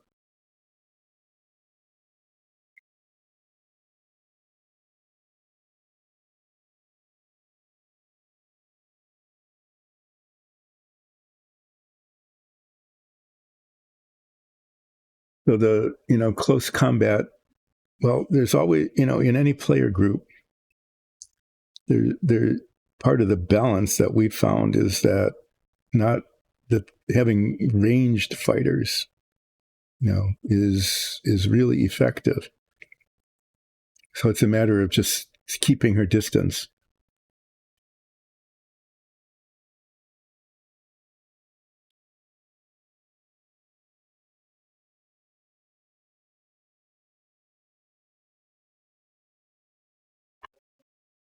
I keep doing that. You fix one thing, you mess up another.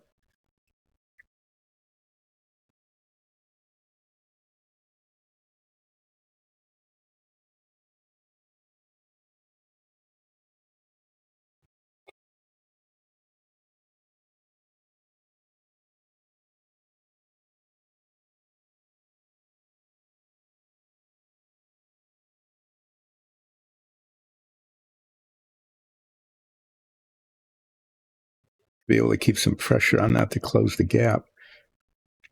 But there isn't any way I can.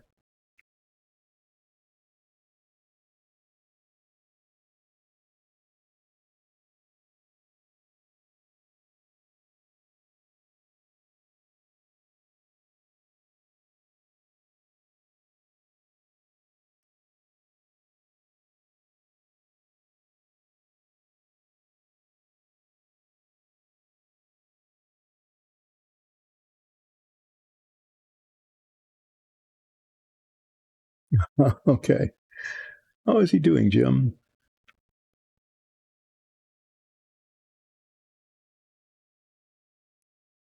What I've got going here is that he's dead, Jim, but not as we know it. That's a McCoy thing talking to Jim. This is going. I would say this has gone okay until I got impatient, and then it went poorly, and I hope I didn't mess it up even more.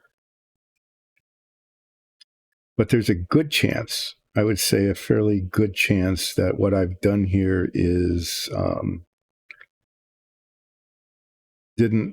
I could have fixed it better by just using the sandpaper, slightly coarser grit, and then polishing it rather than getting impatient and using the alcohol and maybe messing up the surface. Just, I don't know. I'll find out this weekend when I put the primer on and see if it's smooth or not.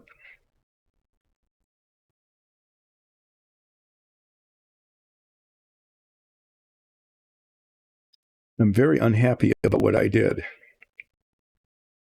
Okay. The rest of it will be fine. I'll just reprime it and repaint it and then probably do some touching up. Careful touching up. This piece, I hope I didn't mess it up.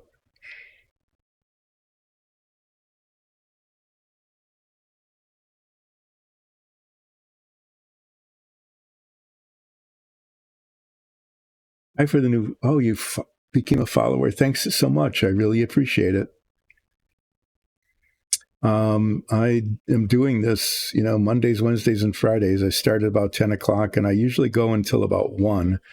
I know the social media thing, the says 10 until 2, but I gave that up a while ago. It was just too long for me.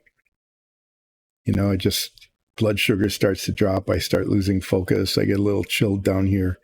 So I've been finding that instead of going from 10 until 2 with a way too long break in between, it works better for me to go from 10 until about 1 with maybe a little short break in between. Yeah, it just seems to work better that way. It isn't that I get more done, because as you can tell, I have now spent almost 2 weeks getting almost nothing done. It's been 1, 2, 3, 4. This is the 5th stream.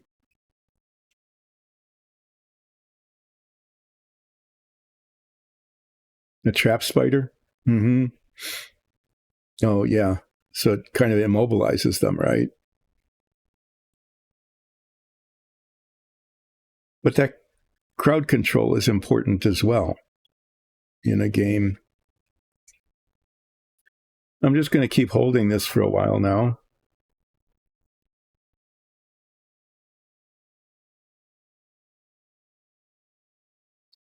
So this your character has some attributes of, in World of Warcraft, a game I play, of a hunter, where a lot of what they do in the game is based on their pets or their minions and how that happens.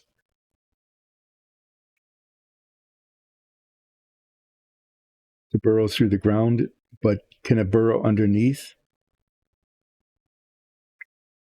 Like open up and open up an opening underneath an enemy and have them fall? I'm going to hold this for like another minute before I can't hold it anymore, and then maybe try to. I really need to sand that down a little bit more, but I think I'll do that after it's primed. Because I don't want to mess with it while the cement is setting. If I get too impatient, I want to break that open again. I know that I will just turn one problem into another, into another, into another. I'm just going to have cascading problems.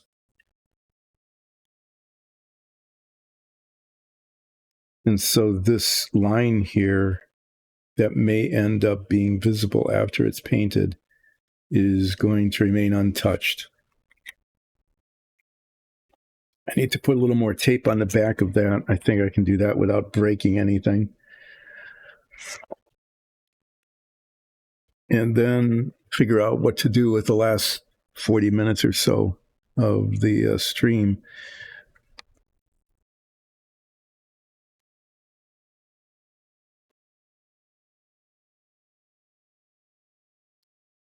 Okay. Go down around the bottom of a wall, or That's a handy thing to have, though, is to be able to do that. Okay, what I'm going to attempt to do is enclose this hole that I have opened up in the back of the tape, and to do that without separating the tape even further from where it's masking this part here.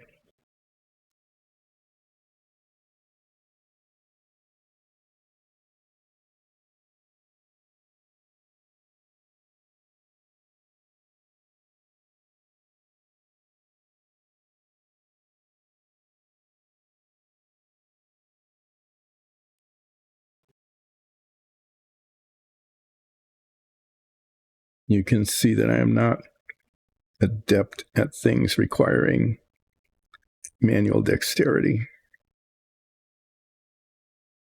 Just not.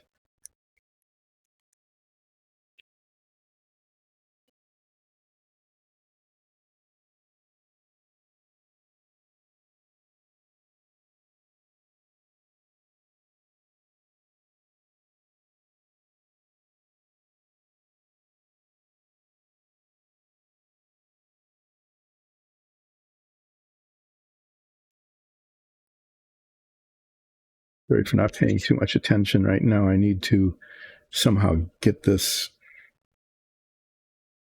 pieces of tape on here somehow.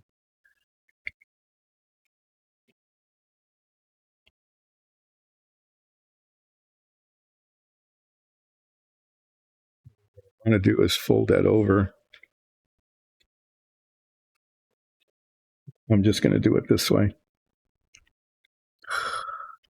No.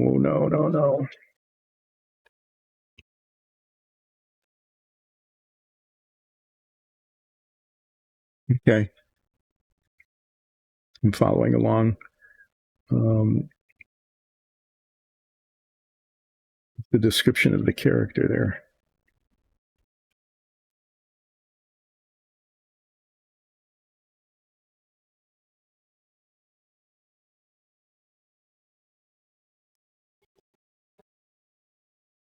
When in doubt, just keep throwing more tape at it. Avoidance is a really good feature. Okay. I mean, I have to agree with that. If you don't have a huge like armor, if you're not like hugely protected by your armor, avoiding being hit is just as good or better.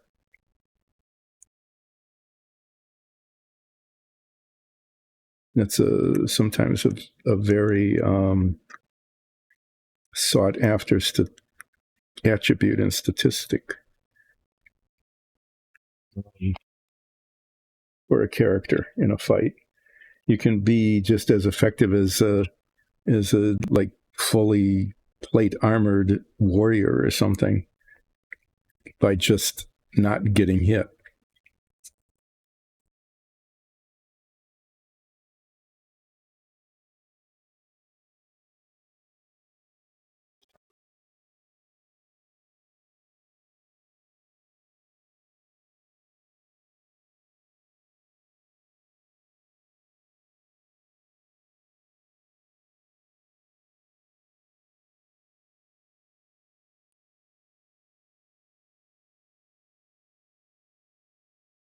As you can see, this just isn't working. No, it is a trade-off. But do you have a healer? You know, someone who can heal damage as part of your group? Or do you have like things that can repair damage, potions, that kind of thing?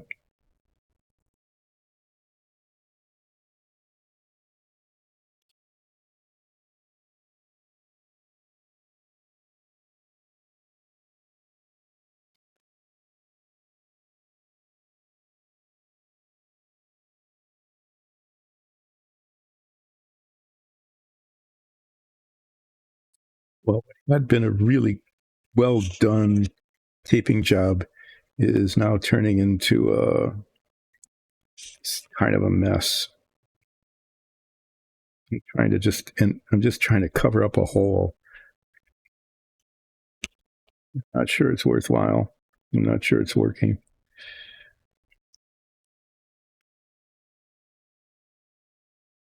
The tape needs to be stickier.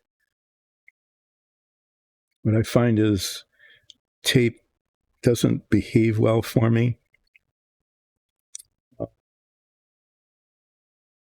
usually find that what happens. Okay. But what about for your other players? Is there anything to keep them healthy?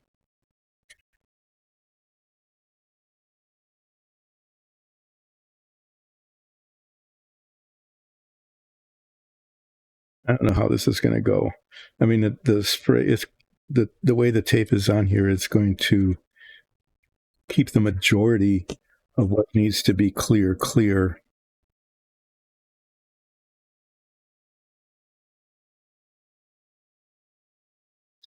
But it is going to require touch up on the inside of this anyway. I can just see that it's not.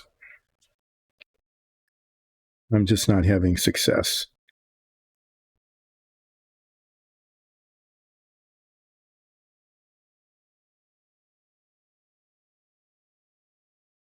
And this thing, it didn't grip. I was holding it and it didn't. It just didn't. It isn't holding. And since it's not holding, anyway, I'm going to do a little more sanding. I was not going to do any sanding because I was afraid that it would break the bond, but I don't have to worry about it because the bond is broken. And then I'm going to probably re-cement it. I was wondering what I would be doing the rest of the stream, but it looks like what I'll be doing the rest of the stream is redoing what I had been doing over and over again. Oh, I'm going to whine.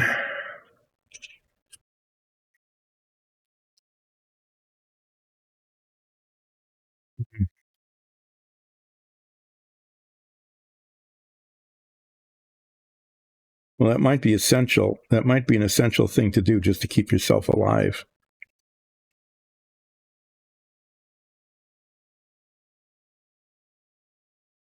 Does it heal the wound completely or just partially, or is that kind of a random thing? Because the system I play with, my character can take a turn, but it's not like 100% heal. Okay, it's like a partial. Well, I'm glad I did this. It was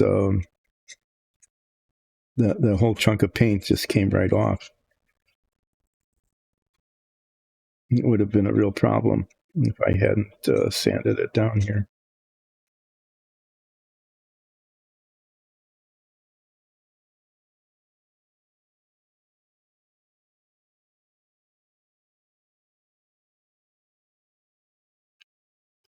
Okay. This is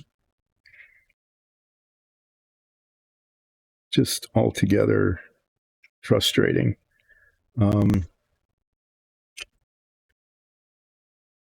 This seam, it's come undone. I used the model cement on it and it should have worked, but it didn't.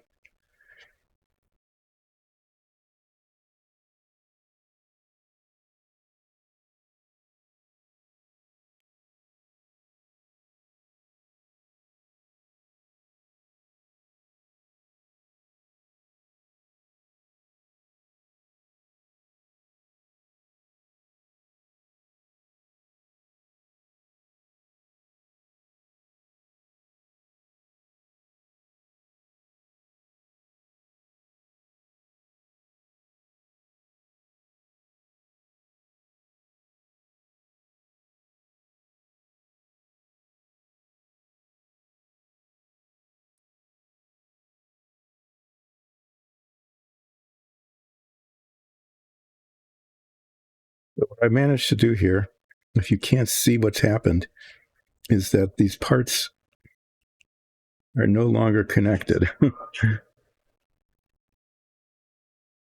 the effort I made to like sand it down and clean it up has in fact separated the parts.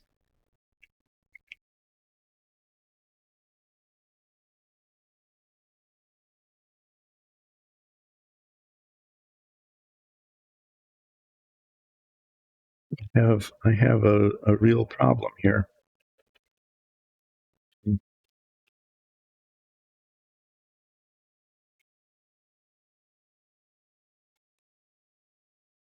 going to attempt to fix it.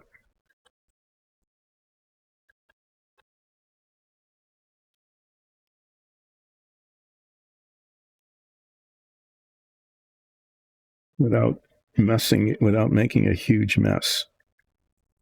I don't know if that's going to work.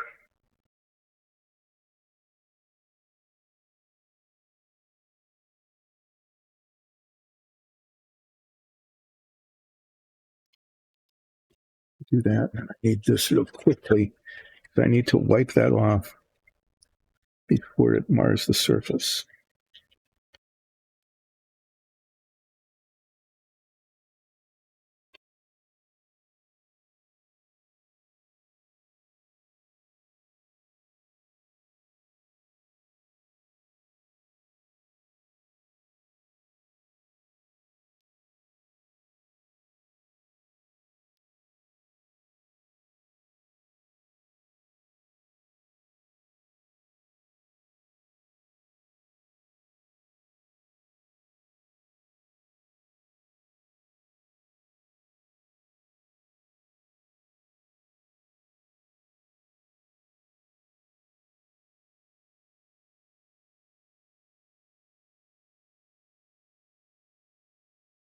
I'm going to hold this for a bit, and then I'm going to have to remember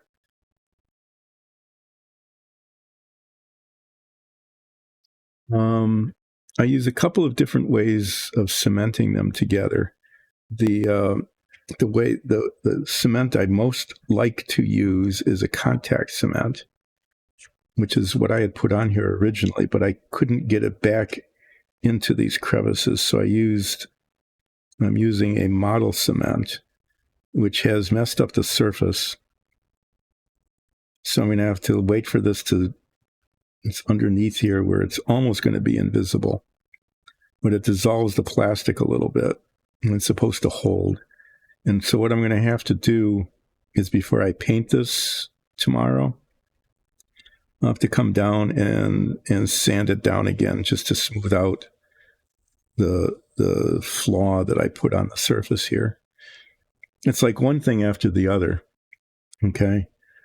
I've had just it's been a cascade of, I can't believe that happened. It's just been one thing after the other. And every time I do something, it seems to, if anything, it makes it worse. This thing I just did here has made another mess in a different way that I'm going to have to try to fix. But I can't fix it now. I'm not going to be able to fix it till tomorrow. At least the parts are holding. They have gripped.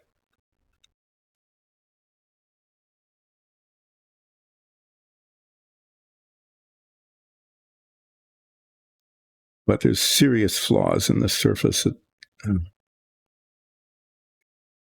It dissolves some of the paint here. That has to be sanded down.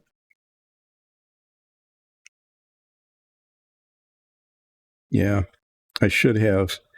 It was another thing where I got impatient. Okay, I got impatient and I used maybe the wrong adhesive. So these struts are supposed to not have like scrape marks on them. So at some point, I'm going to have to sand all that off as well. I've got I'm not going to do this I'm not going to wait till Monday to do that. Okay, I really want to get this moving along. And so this mess that I just made here, this mess here, right there, I'm going to work on that. I'm going to end up working on that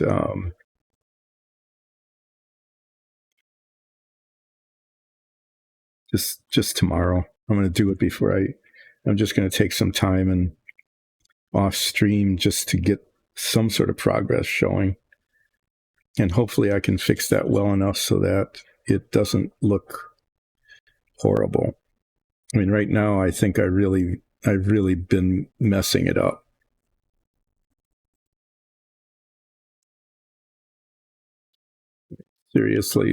Seriously making a bad situation worse. It's like, oh, this will work, this will be okay, and then it hasn't been.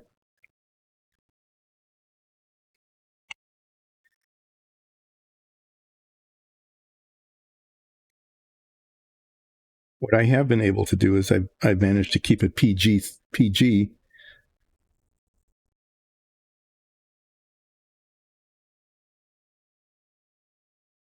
So your character with the strings actually can do a fair amount of damage.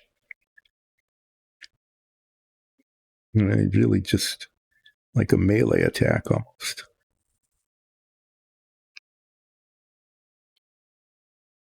So yeah, I managed to mess this up here.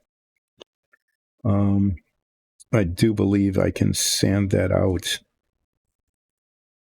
along with this and fix the surface so that it's presentable.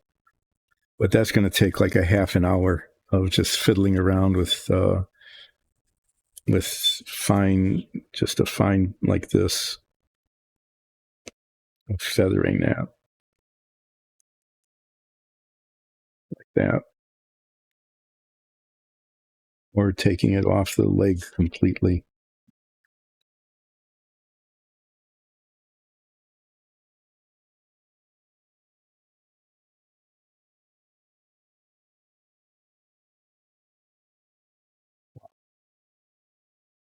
I know it might not look that bad, but it is, and it's going to take a fair amount of work to fix.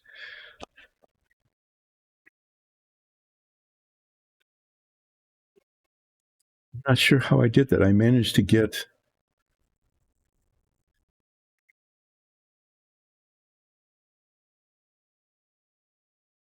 Oh, I see. Okay.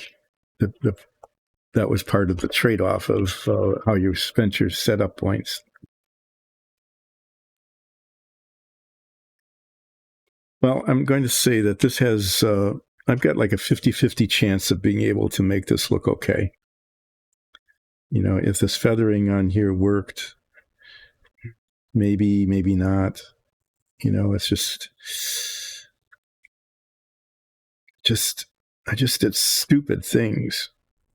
I mean, I did one stupid thing after the other. And now it's just, you know, I'm going to go from an A+ here to like a B+ or something in terms of how it's going to look. Just, I'm very, very unhappy about this. And what I may still end up having to do is pretty much just take this down to the bare plastic. I don't know.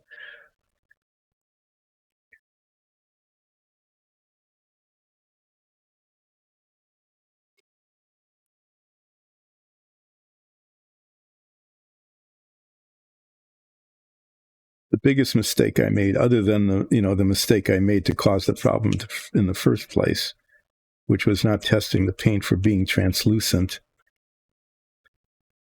was with the blobs of paint down here, was attacking it with the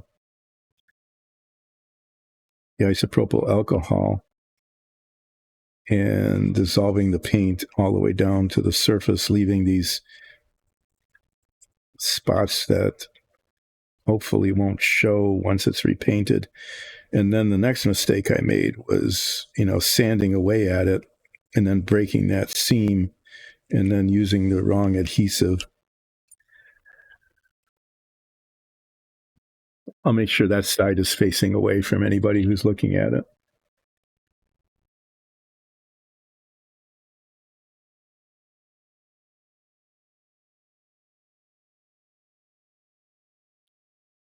I'm just reading your post here. Uh-huh. So she can protect herself. I mean, she has a defense against her weakness, which is pretty cool.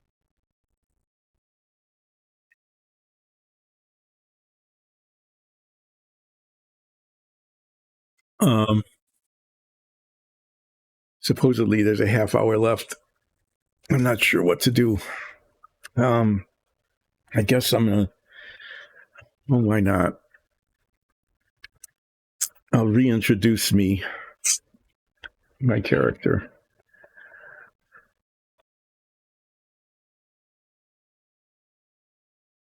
This is my Dungeons and Dragons character. I'm Olseth Ralph. I am a Furbog fighter. I have a flame enhanced longsword. You can see the flames up here. This is an expanded version of my actual minifig from the show. And it is the same character. And what our DM did was just made it bigger and reprinted it on the printer here and gave it to me as a Christmas gift. It's going to be a desktop display. I need to paint it. But before I paint it, since I've been doing not very relaxing sanding and filing today, what I will be doing is cleaning it up. There's just little bits of like, since it's a PLA printer, just some rough edges. And I'm going to hopefully gently, not messing this up, sand them down.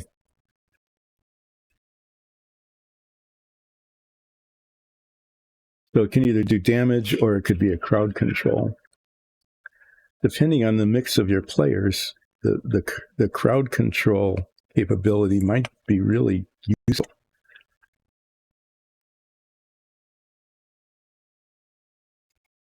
I think I'm going to use a needle file, actually.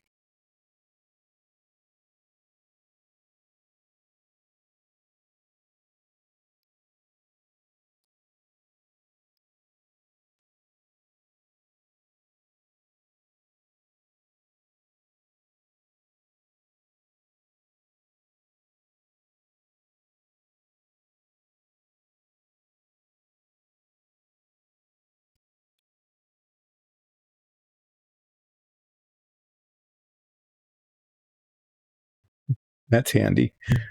Okay. So you don't have to worry about entangling your party members.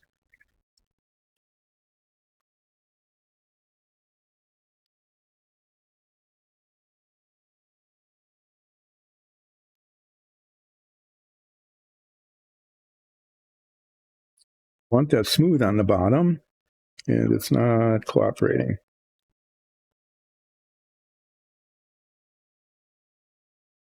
Oh, this stuff is really tough. It's much harder than the plastic on the model.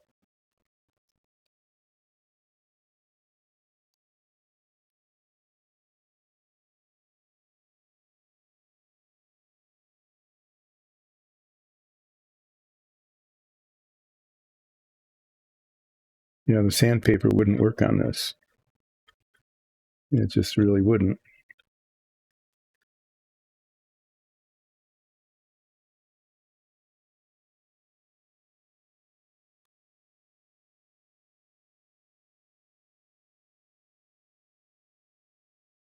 Trying to catch things that, when it's painted, especially metallic colors, won't show. Also without breaking it.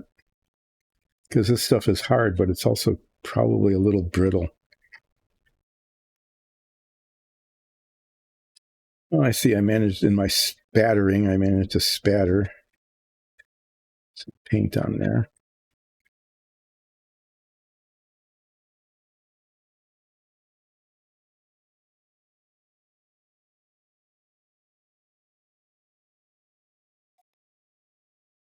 Bottom of the blade, just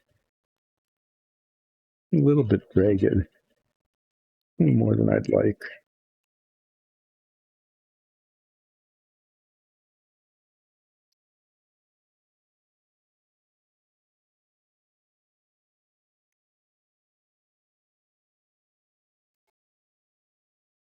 I like I think that's a really cool feature, the string feature. I'm glad that you took some time to develop that, because that's going to be, especially as it can entangle and it can do damage, not just to people, but to things as well.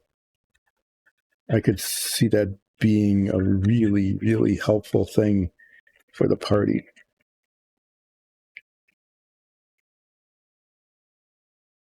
So while I am continuing to just feel kind of sad about how this is turning out, the piece I was trying to fix and maybe have made even worse than it was before. Find out this weekend as I compounded errors by piling one on top of the other. That was just not clever, not well done. I'm just going to take some time to clean up some things on this before I start painting it, which I might do. A lot of that is going to depend on how the Savoia is coming along. If I just have to do a whole lot of redoing, I may end up, suspending work on it for a while, or at least doing more of it off camera.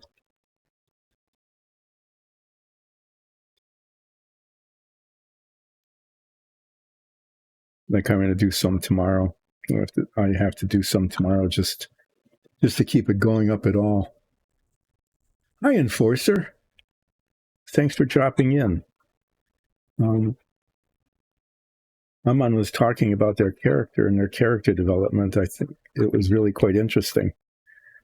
How it's going is terrible, actually, today. I made a mess of my painting, my red painting. It wasn't really a mess. It was an oversight. What I managed to do was paint. It was translucent, and so the darker paint underneath showed through. And so I needed to do some light sanding in preparation for repriming and repainting. And then on this particular piece here, I had overpainted it, and there were blobs of paint down here that I was sanding off, and then I got impatient, which I shouldn't have done, and then cleaned them off using a solvent, and then that softened the paint all around it, creating an edge that I've been sanding down. And while I was sanding it down, I broke the seam, and then I got impatient and I used the wrong adhesive to attach it. So then I have to, oh no, I hope you're getting better. I've heard that the flu is really epidemic right now, that a lot of people are getting it, including people getting hospitalized. So I understand if you're not here long. I'll only be going about 15 more minutes, so you won't be missing too much other than to have me recount my tale of woe. And so I think I managed to sand down a sufficient feathering so that that's not going to show too much where I dissolve the paint. And I think I can sand down the part where I marred the surface with the adhesive. This bit right here on this leg, I don't know if you can see it right there where the white is. That is going to be a little bit more work. It's going to require some fine sanding, hopefully without breaking anything in the process, which I have been doing, because one fix has led to another problem over and over again. So,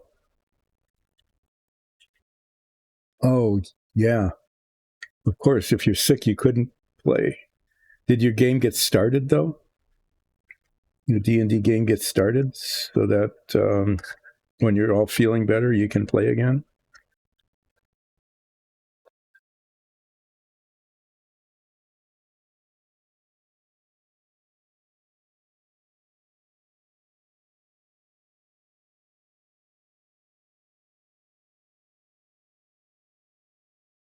Just looking for like little, sometimes with the PLA printer, you get these little strings that stick on, or there'd be a support and the support didn't break off cleanly.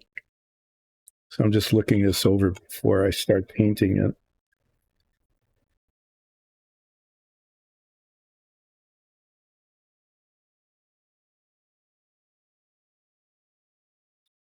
It makes sense to take a break in the game, especially if you're ill. You don't want to be passing it on to everybody. And then you end up with 4 people all feeling sick at the same time.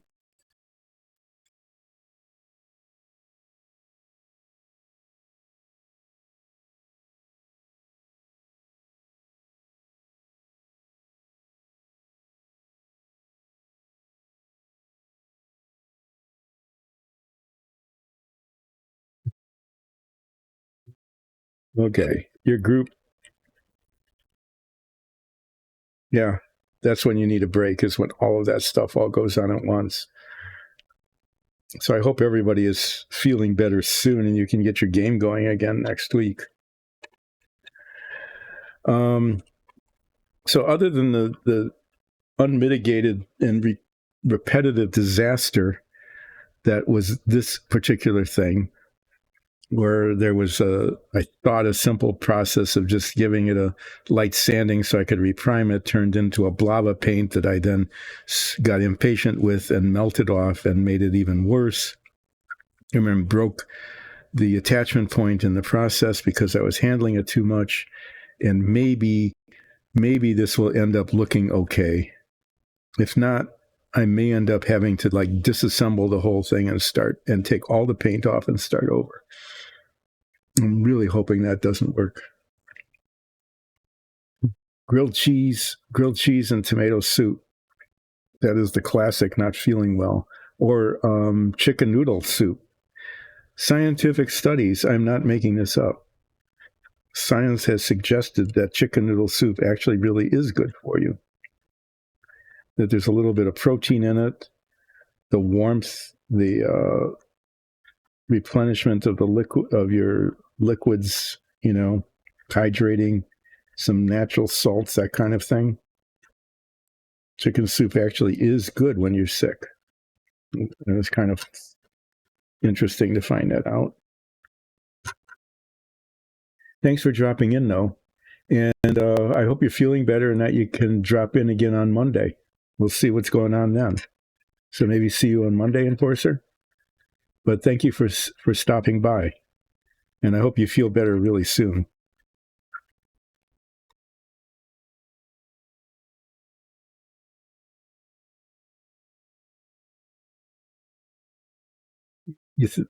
So I'm going to bye.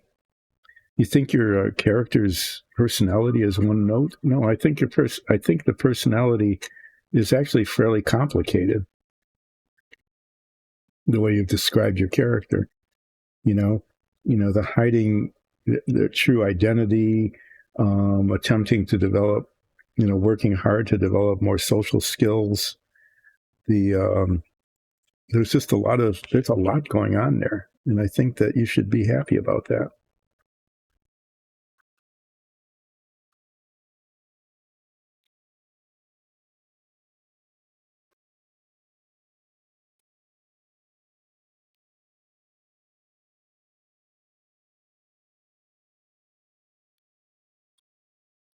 Get this little bit out without cutting myself.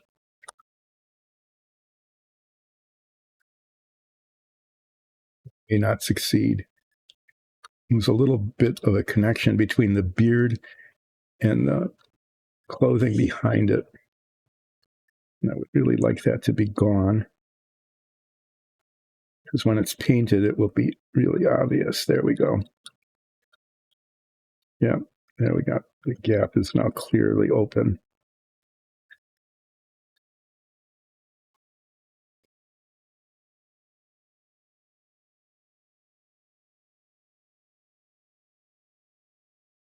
Okay.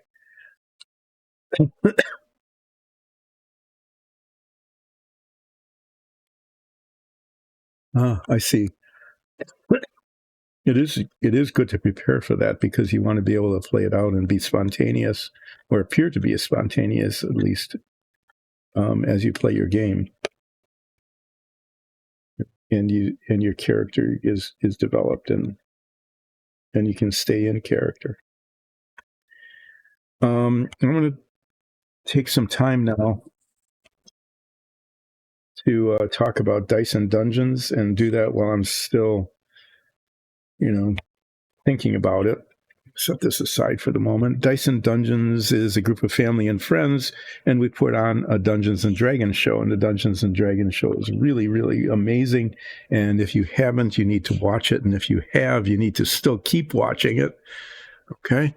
And it streams with a live chat on Sundays at 2, and it shows up as on YouTube. It shows up on YouTube and as a podcast.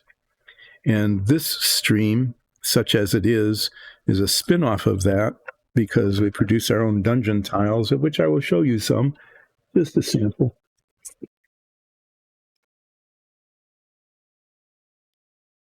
That's a really good idea, the whole mind map, so you can keep referring back to it. So, especially if you take a break or something, your character can be consistent.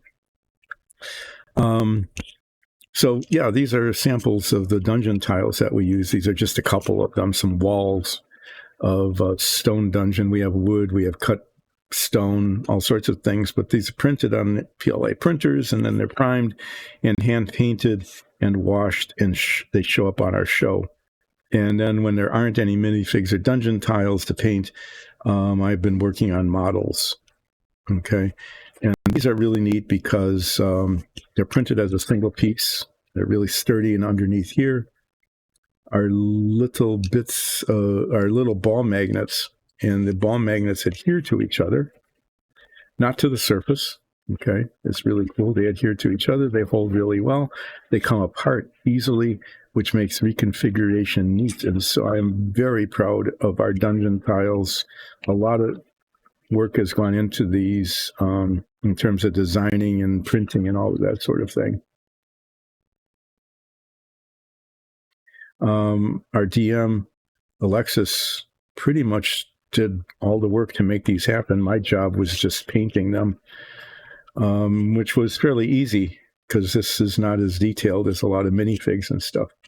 But they are featured in our D&D show, and that's how the stream started, and that's why I'm working on the Savoia, and you get to see me mess up with some frequency. And so that's always a lot of fun, isn't it? And what really stupid thing is going to happen this time? You never know, and there's always something. Well, hopefully this will set, and hopefully I'll be able to fix that so that it doesn't look like a scar on the strut, because the strut is a pretty obvious part of the model once it's displayed. And let's see. Eventually, this piece, hopefully, will turn out to look okay. More will happen this weekend, off camera, as I reprime it, and hope. Geez, I almost busted something. And after I reprime it, hopefully it will be okay. Hopefully it will be okay. And I'll be able to repaint it. And then on Monday, I'll be able to get back to where I wanted to be today, which was doing some assembly of this whole component. I won't know. And you won't know until Monday when you come back to see whether or not I have been able to successfully recover from this really stupid mess I made of this very important component of the model. We'll discover that together. In the meantime, I want to thank everybody who has joined in today, especially the new follow. Thank you, Aman, for joining in as a follower. I really appreciate that. Hopefully you'll be able to come back and, join in over the next, while as I continue to struggle with the Savoia S.21 Porco Rosso model. Hopefully it will all end up looking okay, which it doesn't at the moment. I had to sigh. It's just been just one thing after the other that shouldn't have happened at all. If I had known what I was doing. Yeah, thank you. I really hope it comes out okay. Find out. It was going along actually really pretty well until I made like this huge rookie mistake of not testing the paint and doing the essential prep work to get the final finish coat on the model here. Now it looks like I've got probably another 45 minutes worth of really fine sanding and stuff before I can even put the primer on. But I will set a reminder to myself to do that over the weekend so you don't have to watch yet another sad episode of not very relaxing failure with Dyson Dungeons on this stream. Yep, time to wrap up. Thanks for joining in, and I really enjoyed hearing about your character development and how you do that. That's a lot of fun, and I'm hoping that people who are, watching this were paying attention to chat and also participating. It does, and it's happened to this one. And hopefully I'll recover okay. Hopefully everything will come along okay, and I'll be able to make it look okay over the weekend. Thanks so much, everybody. I hope you enjoyed watching me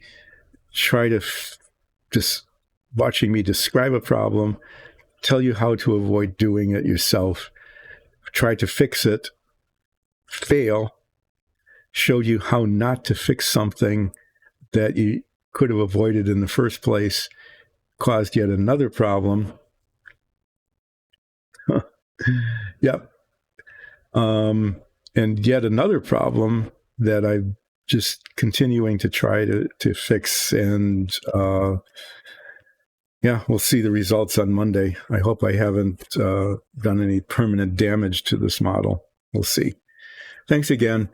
Have a good weekend, and hopefully see everybody on Monday. And maybe things will be great. Well, no, I hope so. Bye.